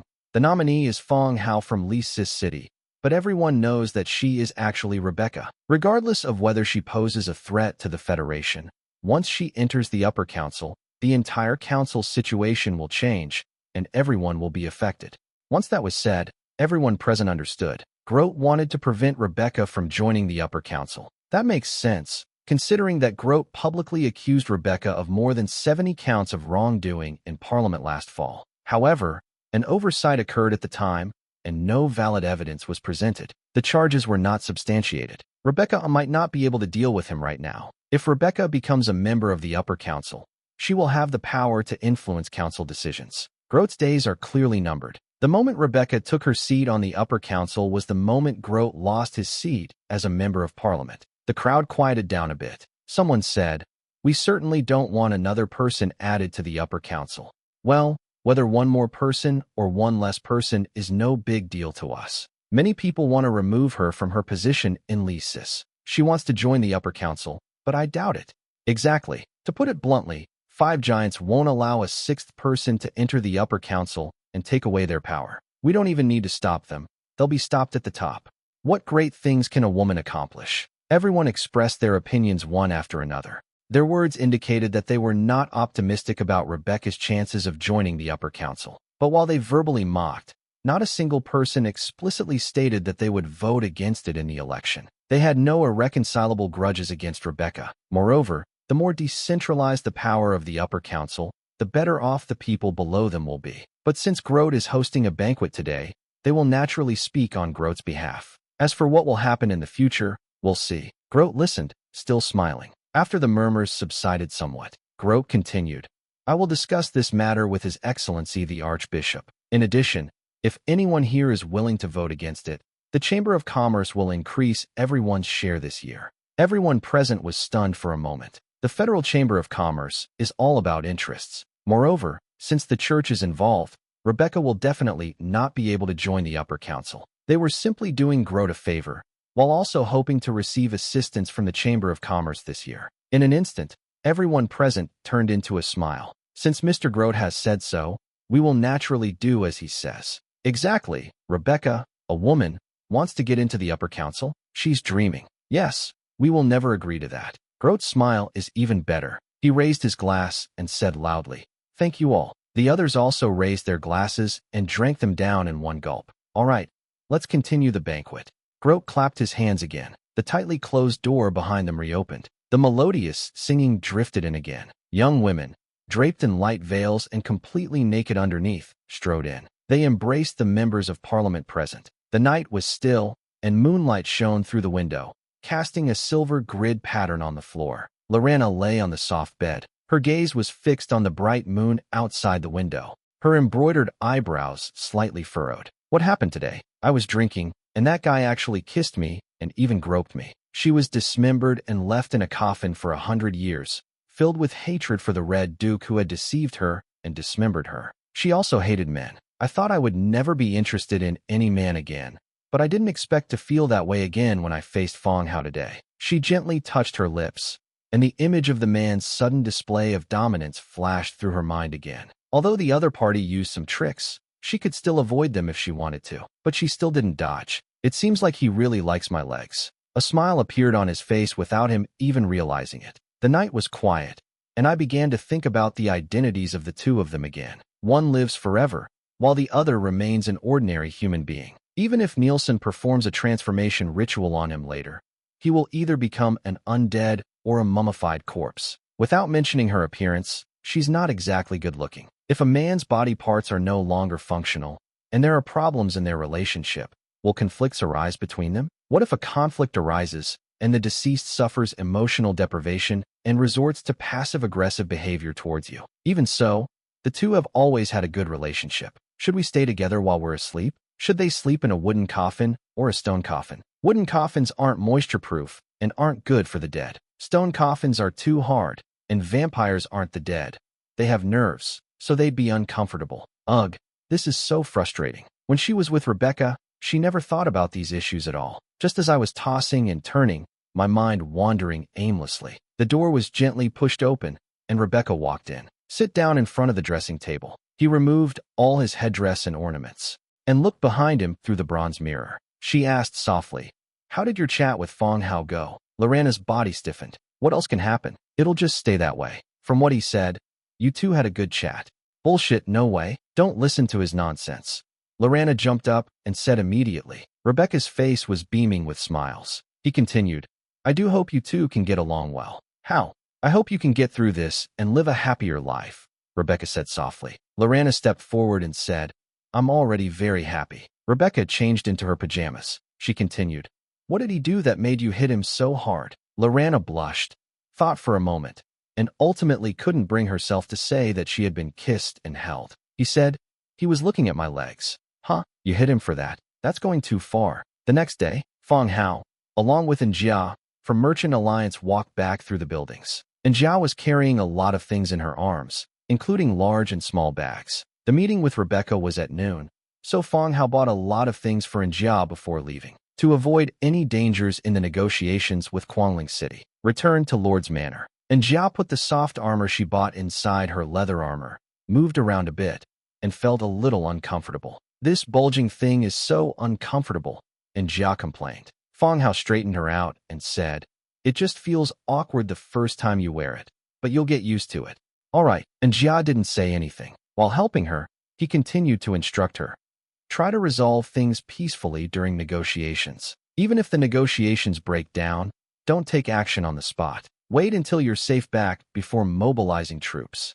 "Ugh, I know, you've said it so many times." Njia said impatiently. Air, who was standing nearby, stuffed the scrolls and potions into a backpack for her. It also hung on Njia's body. Currently, there are only 2 storage devices within the territory. One is Fang Hao's Lord's Book, and the other is a storage necklace, which is in Amanda's possession. Njia could only carry a small bag. Moreover, apart from the top-tier forces, both natives and transmigrators are carrying backpacks. Backpacks are also a best-selling item in the channel. After everything was ready, Fang Hao gave several more instructions. Then the teleportation light screen was released, sending Njia to Elf Tribe's Dream Forest. After seeing Njia off, he then spoke a few words to Air, Xiaobai, and the garrison commander. After everything was prepared, with Dimitrika in hand, I walked directly into the teleportation light screen. Upon emerging from Li Sis, a maid was already waiting nearby. He led the two of them directly upstairs. Push open the door. Rebecca and Lorena were both in the room.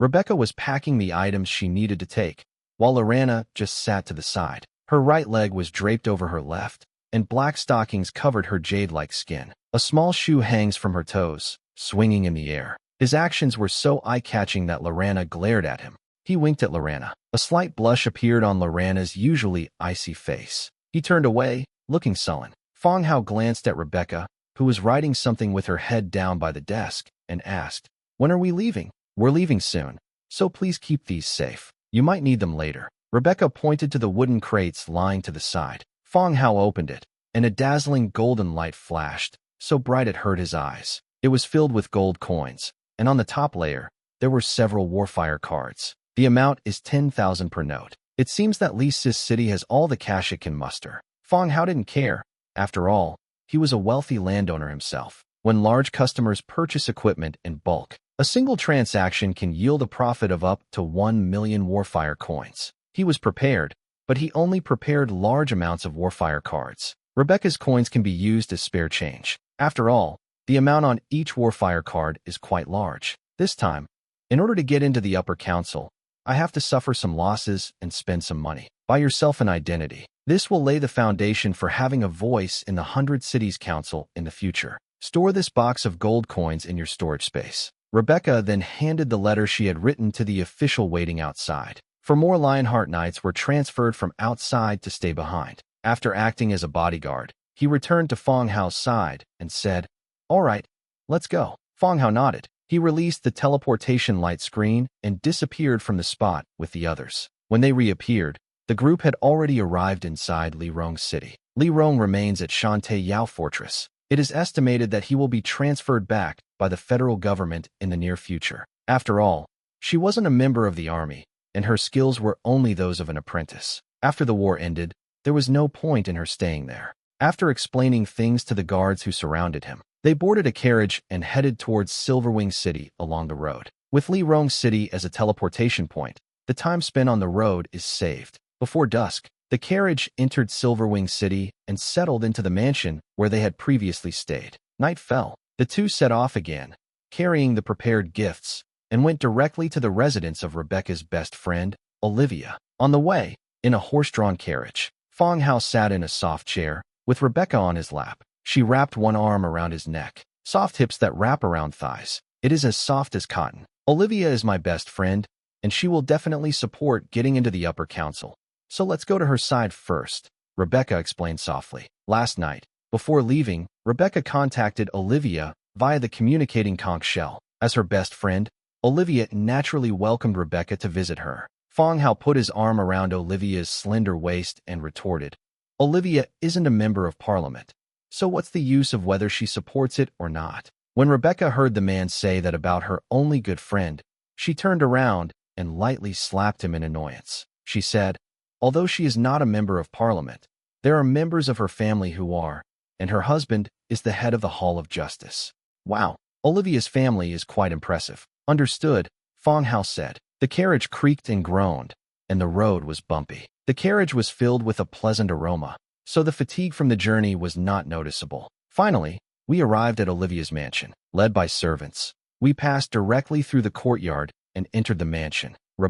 As soon as Rebecca entered the hall, she was greeted by Olivia, who was wearing a long red dress. Olivia quickly came up to her and gave her a big hug. It was clear that both of them looked very happy, not just putting on a show like the ladies at a banquet. After hugging Rebecca, Olivia then looked back at Fang Hao and Dimitrika, who had followed her in. She smiled slightly at Fang Hao and said, "Mr. Fang Hao, we meet again." "Yes, Mrs. Olivia, you look even younger and more beautiful than the last time we met." Fang Hao smiled back. Then, without waiting for Olivia to answer what to say, he stepped aside, and several attendants behind him, carrying bundles, walked in. "This is a gift that Rebecca prepared especially for you. I hope you like it."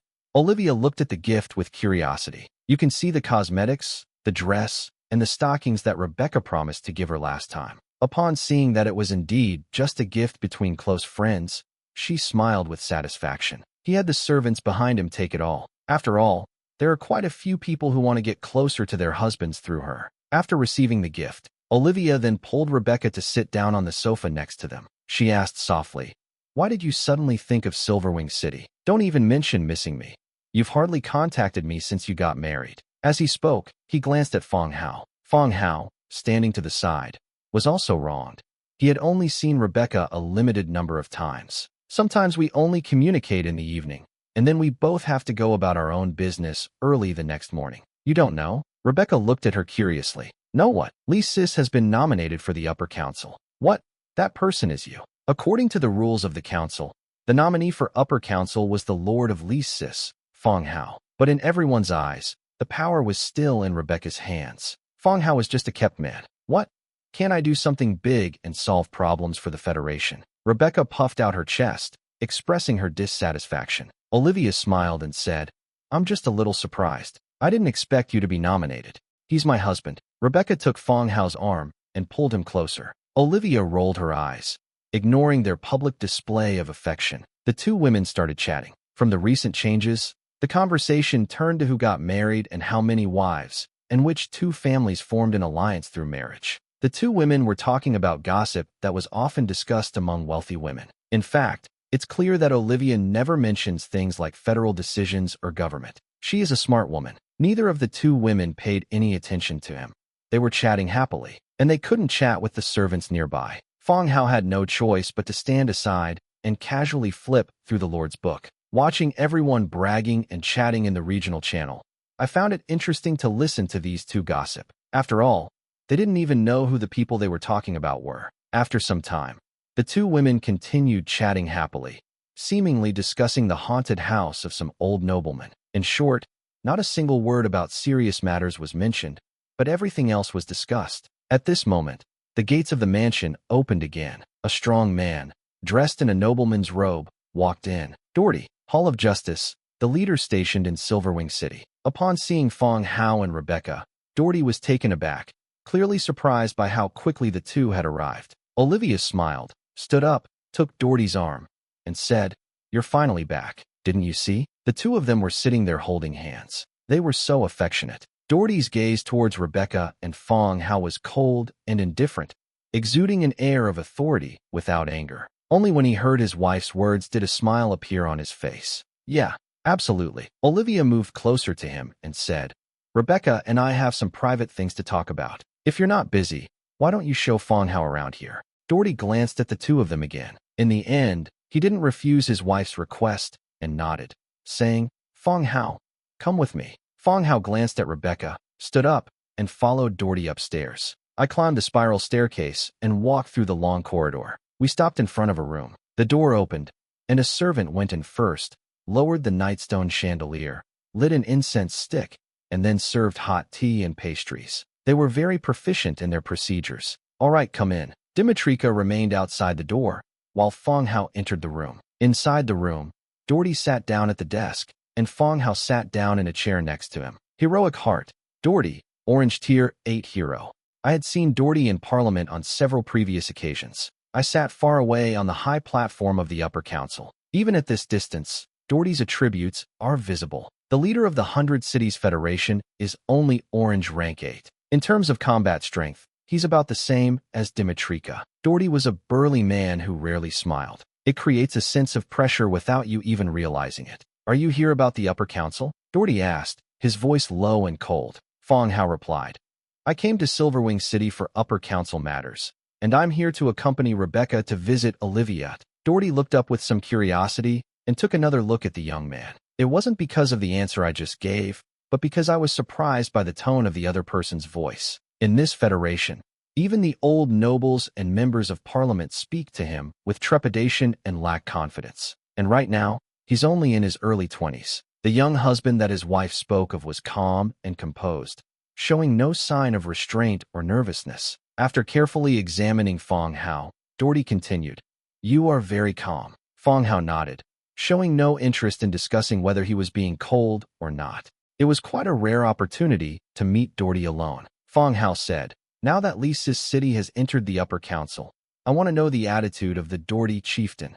Can you make this decision? Certainly. Doherty opened his eyes to him again. It didn't matter whether what he said was true or false, since the other party was a guest, and we had to find some topics to talk about. After thinking for a moment, he continued, The Hall of Justice has not yet made a decision on this matter, and it needs further discussion. Remaining silent at this point already speaks volumes about their thoughts. It's understandable that the 5 members of the upper council didn't join the upper council directly, but rather there was a discussion between them. This means it's very difficult to get in. Even without a parliamentary vote, the veto power of the 5 members of the upper council alone would be enough to prevent Lisis from entering, who would willingly allow their rights to be constantly divided up. Fang Hao didn't mince words and said directly, Chief Doherty, just tell us straight.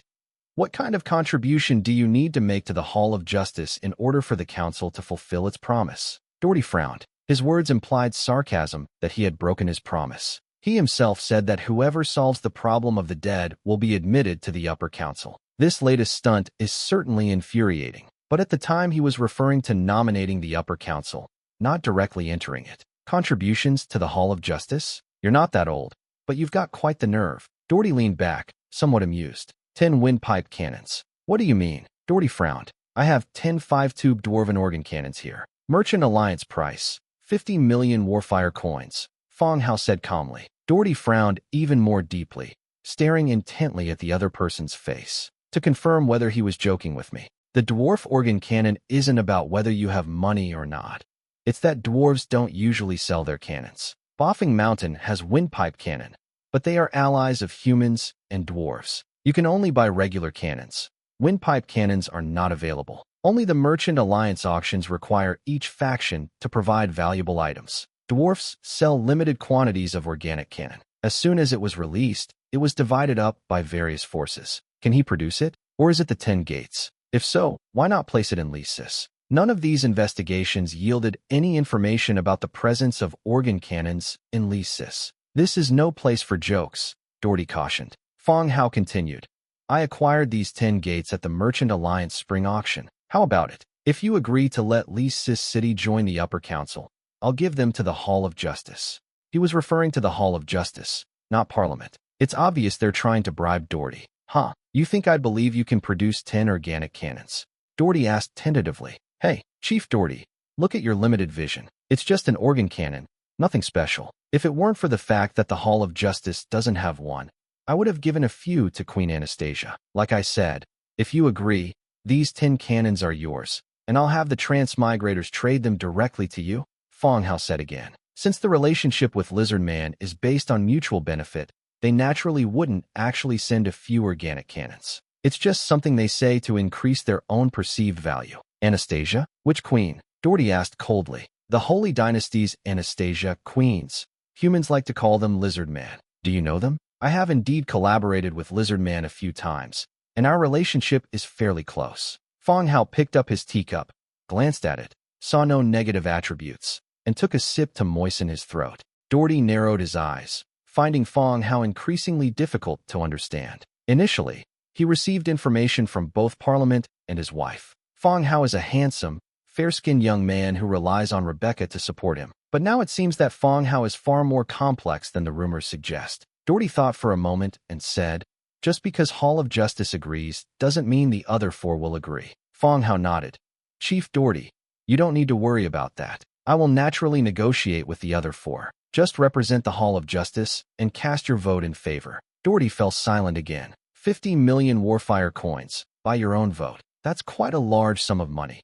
Enough to completely rebuild an entire urban area. After a brief silence, Fang Hao slurped down his entire cup of tea. Doherty then said, I can agree to that for now, but we need to discuss it internally within the Hall of Justice. I'll give you an answer in a few days. Okay, Fang Hao nodded calmly. The two then did not discuss parliamentary matters further. Doherty subtly inquired about the location of Fang Hao's territory, how he qualified to participate in the Alliance's auction, and other related questions. Fang Hao would try to brush it off if he could, and if he couldn't, he would say that Rebecca told him not to talk about it. Suddenly, he turned back into that kept man. Inside the room on the second floor, the lighting was soft, and the aroma of incense wafted gently. In front of an ornate dressing table, Olivia is wearing a black silk nightgown. Rebecca stood to the side, teaching her how to use the cosmetics that had been delivered. How is your young husband? Olivia asked softly. What do you mean? How about it? Olivia smiled slightly. Isn't it amazing? Rebecca blushed and glared at her. Fine, okay. Olivia glanced at it sideways. Her husband is a warrior-type hero whose physical abilities have reached a level beyond that of ordinary people. It can only be said that he was more capable than the husbands mentioned by the other noble women. Who would dare use the word always to describe it? She's young and has fair, delicate skin. She only thought that Rebecca was saving face for her young husband. It seems you really like him. Even though we're together, you're still so considerate of his feelings. I'm getting a little jealous, Olivia said, feigning anger. Rebecca said earnestly, I'm telling the truth. That's because you were up all night. No wonder he looks so thin. Olivia reached out and grabbed her buttocks. Rebecca twisted her waist to dodge. You are the one. You're becoming more and more like those rich ladies. always talking about these things. You are the one. The two women played around in the room for a while. Fang Hao's voice came from outside the door. Rebecca, it's getting late. Let's not disturb Mrs. Olivia's rest. The two people playing around in the room stopped abruptly. Okay, I'm going out right away, Rebecca called out. Then, she whispered in Olivia's ear, I'm going back now. This outfit will absolutely make Doherty fall head over heels for me. Olivia blushed. Late at night, she changed into a formal dress and stockings, and put on exquisite makeup. It was naturally meant for her husband to see. It was a little embarrassing to have Rebecca say it so directly. Oh dear, what are you saying? All right, I'm going back now, so don't come out again.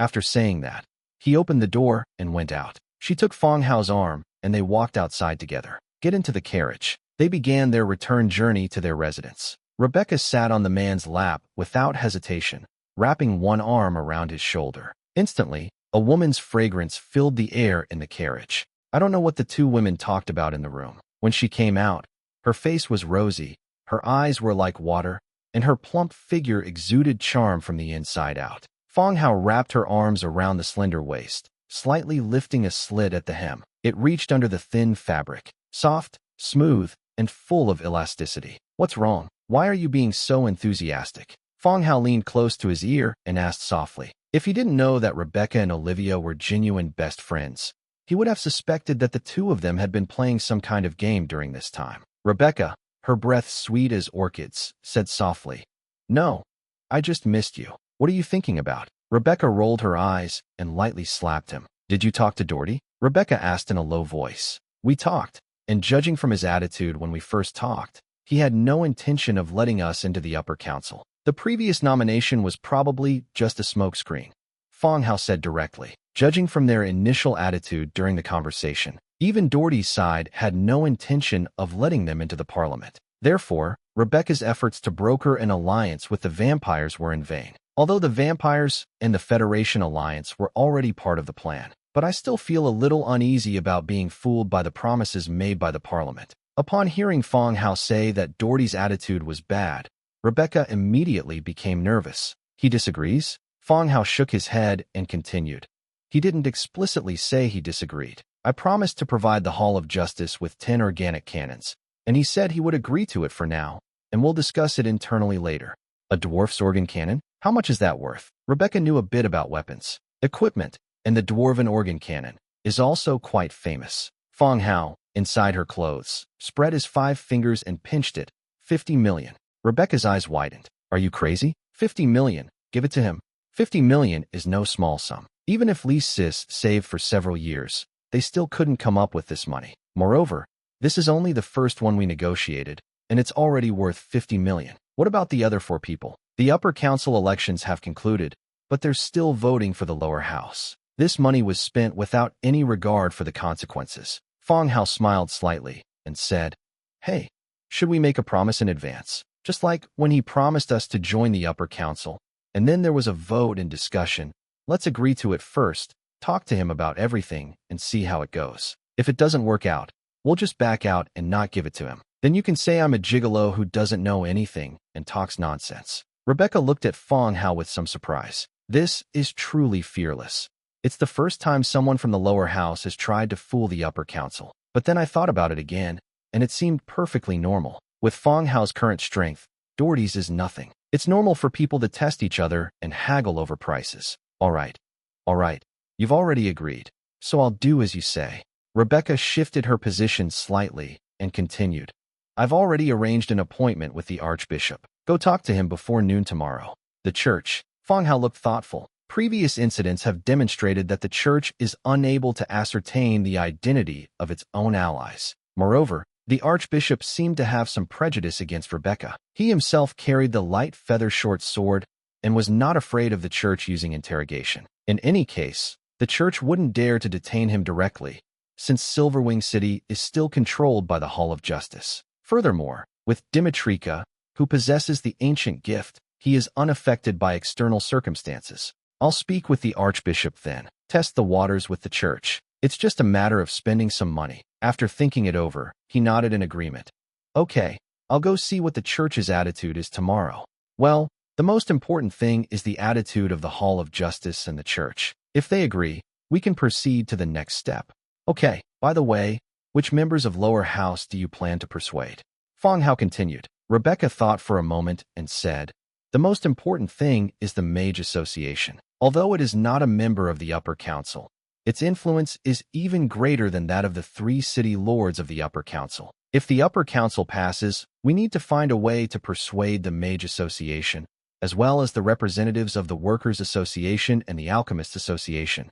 The carriage moved forward in the night, the nightstone swaying gently. Rebecca briefly recounted everything she could think of. However, the lower house has a large and complex membership, so if we were to discuss it, we could only focus on a few key members. It's not that we intend to discuss everything. Finally, after a bumpy ride, the carriage returned to its lodgings. Rebecca quickly straightened her clothes and stepped out of the carriage first. Fang Hao also got off the carriage and walked towards the room together. On the other side, on the soft couch, Olivia, still adorned with glamorous makeup, wore a black tulle dress that accentuated her curves, exuding mature and stunning beauty. She kicked her husband, who was standing next to her, somewhat annoyed. Is this all you're capable of? I'm ashamed to even tell anyone. Doherty reached out with his long arm and pulled her into his arms, saying, I am a little tired. Otherwise, I would have done much more than this. You can't even compare to Rebecca's little husband. All that muscle you've built up looks like a gorilla, Olivia said sarcastically. Doherty was taken aback and immediately looked at his wife with a strange expression. I was just about to ask, how do you know if that young man's husband is capable or not? Then his wife said, Rebecca told me that her husband is much better than you and can go on forever. Oh dear, you women always love to talk about these things when you get together. It's obviously just bragging, and you're saying it too, Doherty said immediately. Olivia kicked him again, but didn't pursue the issue of time any further. He continued, You talked to that Fang Hao, what did you think of him? Doherty paused for a moment, then said, This man is no ordinary husband. He's far more capable than I imagined. Huh? What's going on? Olivia also became interested, propping her head up with her arm and looking at him. Olivia and Rebecca's relationship is something she won't say herself, but Rebecca will tell her later. She then said, This young husband of yours promised me 10 organic cannons right off the bat. Do you think Rebecca has that kind of ability? Rebecca is a woman of great courage, but she certainly couldn't produce 10 organ cannons. 10 cannons? So what? Maybe Rebecca made him say that. Doherty shook his head. 10 organ cannons, 50 million warfire coins. Even money can't buy them. Can Rebecca really come up with that much money? What? 50 million? Warfire coins? Olivia exclaimed in surprise. So rich? Upon hearing this news, Olivia was even more surprised than Doherty, as she was very close to Rebecca. Privately, they are also friends who can talk about anything. But she genuinely believed that Rebecca had grown tired of her previous life and had found a younger man she liked to support. Now it seems this young man is not as simple as he appeared. No wonder, Rebecca is clearly not young, but she still acts like a young married woman. So, this person is not some kept man. The room became a little quieter. Olivia then continued, You said yes. I've agreed for now, but we'll need to discuss it further later, Doherty said. Kindness. The two stopped talking and fell asleep in each other's arms. Help them repair the temple? That's not a good idea. Early in the morning, the two dressed separately and discussed what conditions they would offer to persuade the church to agree to the upper council's nomination. Rebecca slapped away the outstretched hand and said, A common practice among nobles is to donate money to repair various temples. No good. Fang Hao shook his head. This will expand the church's influence, which will have a very serious impact on our future development. Based on the information currently available, faith is also an important resource. It is even possible that a war will break out over a struggle for faith. He has now taken note of the power of faith. Repairing the temple expands the church's influence and increases public support for it. This is far more serious than giving someone equipment that breaks down after a year or two. After listening, Rebecca felt that what he said made sense. So what are you planning to do? Rebecca asked as she put on her clothes. That depends on the archbishop's attitude. Ideally, he would provide some clothing and supplies, but funding the repair of temples and shrines is out of the question, Fang Hao said after a moment's thought. But the church might find it hard to agree to these things, since they never lack people to provide their clothing and supplies, Rebecca said. Then provide some armor. Doesn't the church have the temple knights? Give them armor. Armor is better. It can be mass-produced. Of course, he wasn't afraid that the church would acquire the equipment and pose a threat to him. The Federation forces couldn't even defeat Otis, let alone themselves. Okay, you're in charge. Rebecca put on her coat. The two hurriedly left the room. I've had breakfast. Rebecca then went out in a carriage to find Olivia and go see the two counselors together. Fang Hao wasn't in such a hurry. He had some time before going to see the Archbishop. Archbishop, Rebecca is dissolute and incompetent, and Lisa's city has many problems. If she enters the upper council, she will bring danger to the entire Federation. In the clean, bright room, the Archbishop sat calmly. Beside him, Chamber of Commerce member Grote was bowing deeply, explaining the purpose of his visit. Although his voice was soft, his tone was somewhat hurried, clearly indicating that he was not at peace. Archbishop Milton gripped his scepter and said, "Lower House, what is your stance on this matter?" Kindness. Grote was taken aback, not expecting the Archbishop's first question to be about the Lower House's attitude. When did Lower House's attitude become so important? Although he didn't quite understand, he still smiled and said, "Last night, I met with a few counselors I'm on good terms with. They share the same thoughts as me. Rebecca has a special status, and Lisa's city is just an ordinary city. If she can get into the upper council, then the city lords of the other cities will definitely feel dissatisfied. That being said, if we consider Rebecca's status and the development foundation of Lisa's city, there's no way she'll get a seat on the upper council." But it was Rebecca who actually resolved the Undead crisis, as Doherty had personally agreed on the spot. During this time, you investigated the city of Lisis. Have you found anything? The Archbishop asked. Grote bowed even lower. Not yet. Lisis has been very secretive lately, and no news has come back. The Archbishop nodded, thought for a moment, and continued, "What do you know about Rebecca's husband?" Grote thought for a moment and said confidently, "A well-developed transmigrators, nothing special. He helped Rebecca deal with faceless ones before, and the two of them know each other. He's just a pretty boy with no real ability." The Archbishop nodded again, but said nothing. This is the same as the intelligence he knew. "All right, you can go back now. I'll send someone to let you know if I need anything." Grote wanted to plead with the Archbishop not to agree, but the words stuck in his throat several times. In the end, he could only offer a bow and respectfully withdraw. "Wait until the room is quiet again." The Archbishop asked the person beside him, "When is Fang Hao scheduled to come over?" "Archbishop, there is about an hour left," the attendant said respectfully.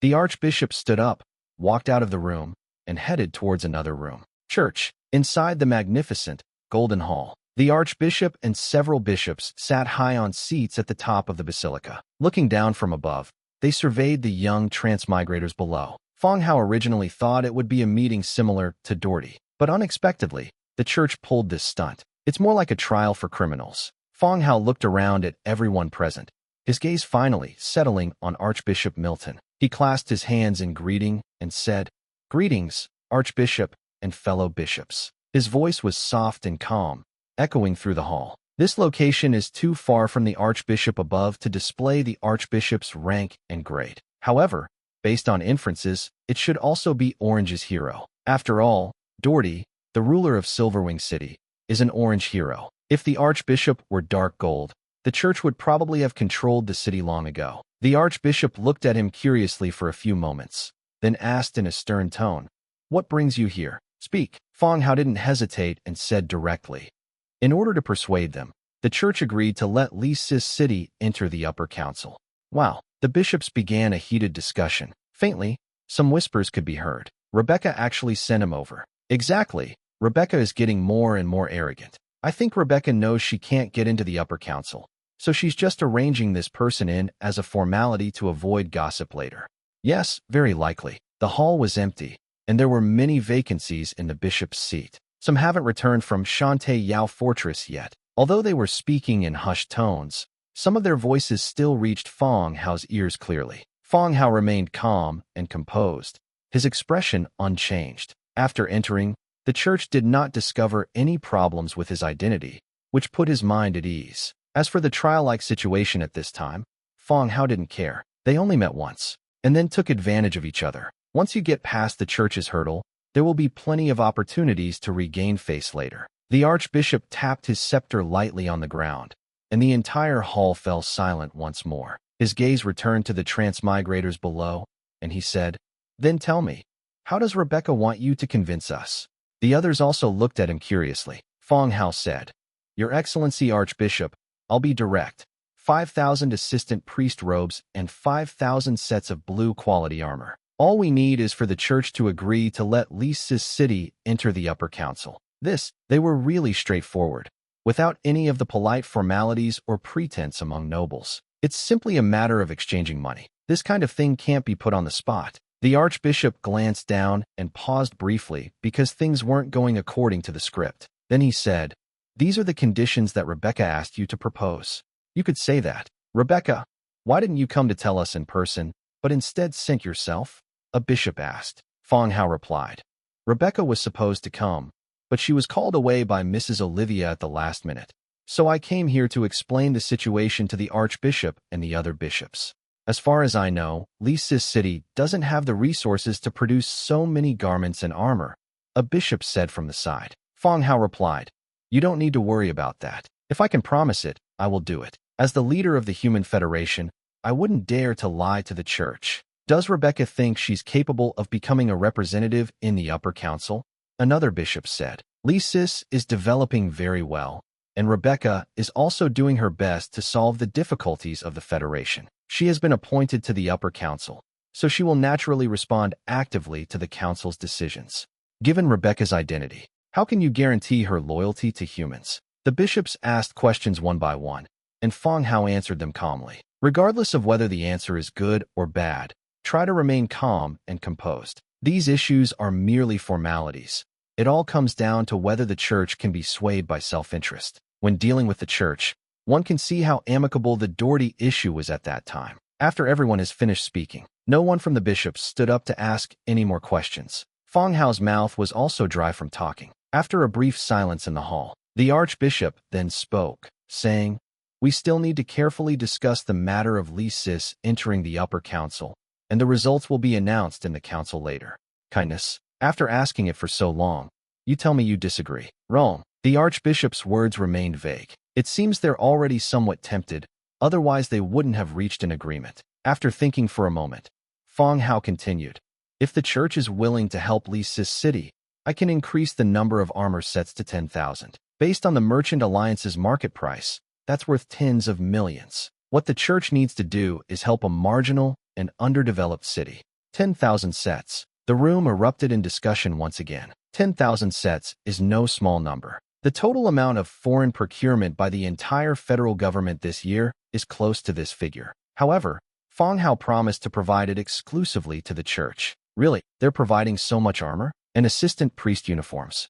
You're not just spouting nonsense here, are you? I guess they plan to use transmigrators to make it, but achieving that number might be difficult." The archbishop glanced to the side. The bishop immediately spoke up, saying loudly, "Both Rebecca and Lisis are a bit too much of a stretch. The church is also facing great pressure." Fang Hao glanced at him and said, "This is the largest quantity I can offer, and it will even need to be delivered to the church in batches. If this is not enough to show our sincerity, then I really have no other choice." The other party clearly wanted more, but greed has no end. Fang Hao provided 10,000 sets, which is already an outrageous number, but it's still manageable. If any more are added, anyone will suspect that there is something wrong with it. The bishops above exchanged glances. The same bishop continued, "When can you provide these equipment?" I was indeed tempted. "Within 3 years, we'll have 3,000 items each year for the first 2 years, and all of them will be completed in the 3rd year, provided that Lisis City can join the upper council." Fang Hao continued, "With 3,000 items per year, he would only need to spend on materials for 30 equipment items to get by. Moreover, it's uncertain what next year will bring. This also prolongs the time frame of the matter. Whether it will be given next year depends on the attitudes of both parties." All the bishops present looked at the archbishop. After a brief silence, the archbishop spoke, "We need to consider this matter. We will inform you of the confirmation before the council begins." "All right." Fang Hao nodded, then clasped his hands in a fist salute again. "Then I won't disturb the archbishop and the other bishops any longer." After saying that, he turned and left. Outside the door, he led Dimitrika out. As I walked out of the church, a spring breeze swept by, and I felt a bit chilly. Even though I wasn't feeling scared just now, but even with so many problems, I still broke out in a sweat. "My lord, is everything going smoothly?" Dimitrika asked softly. Fang Hao nodded. "It went relatively smoothly. The church is clearly interested, but in the end, it depends on their decision. Whether it's the Hall of Justice or the church, the amounts Fang Hao offered were all very difficult for them to refuse. No one who knows how important money is would be unmoved. What if they don't agree in the end? We haven't lost anything even if they didn't agree. It was all just a verbal agreement. So what's there to be afraid of? Fang Hao said as he boarded the carriage. Dimitrika flicked the reins and hurried toward his lodgings. In the church hall, the archbishop and the bishops did not leave. This young husband of Rebecca is quite bold. He spoke to us with great confidence, and his thinking was very clear. Yes, it's not as useless as the rumors say. More than that, they are much more composed than those from large families. We'll talk about him later. Should we accept such a large number of armor? 10,000 sets is not a small amount. Reselling them through Merchant Alliance can bring in a considerable sum of money. 3 years is an acceptable time frame. They had discussed this before Fang Hao arrived. After all, it's easy to guess that coming to church at this time is about upper council matters. However, the results and outcomes of the discussion were quite different. The topic has shifted, and it seems everyone is willing to accept this batch of armor. At the highest point, the archbishop tapped the ground with his cane again. Do you think these 10,000 armor are enough to secure our votes? There was a moment of silence. Someone suggested, I think it's fine. The upper council will still focus on the Hall of Justice and the church. Adding Rebecca won't have a big impact. I feel the same way. Agree.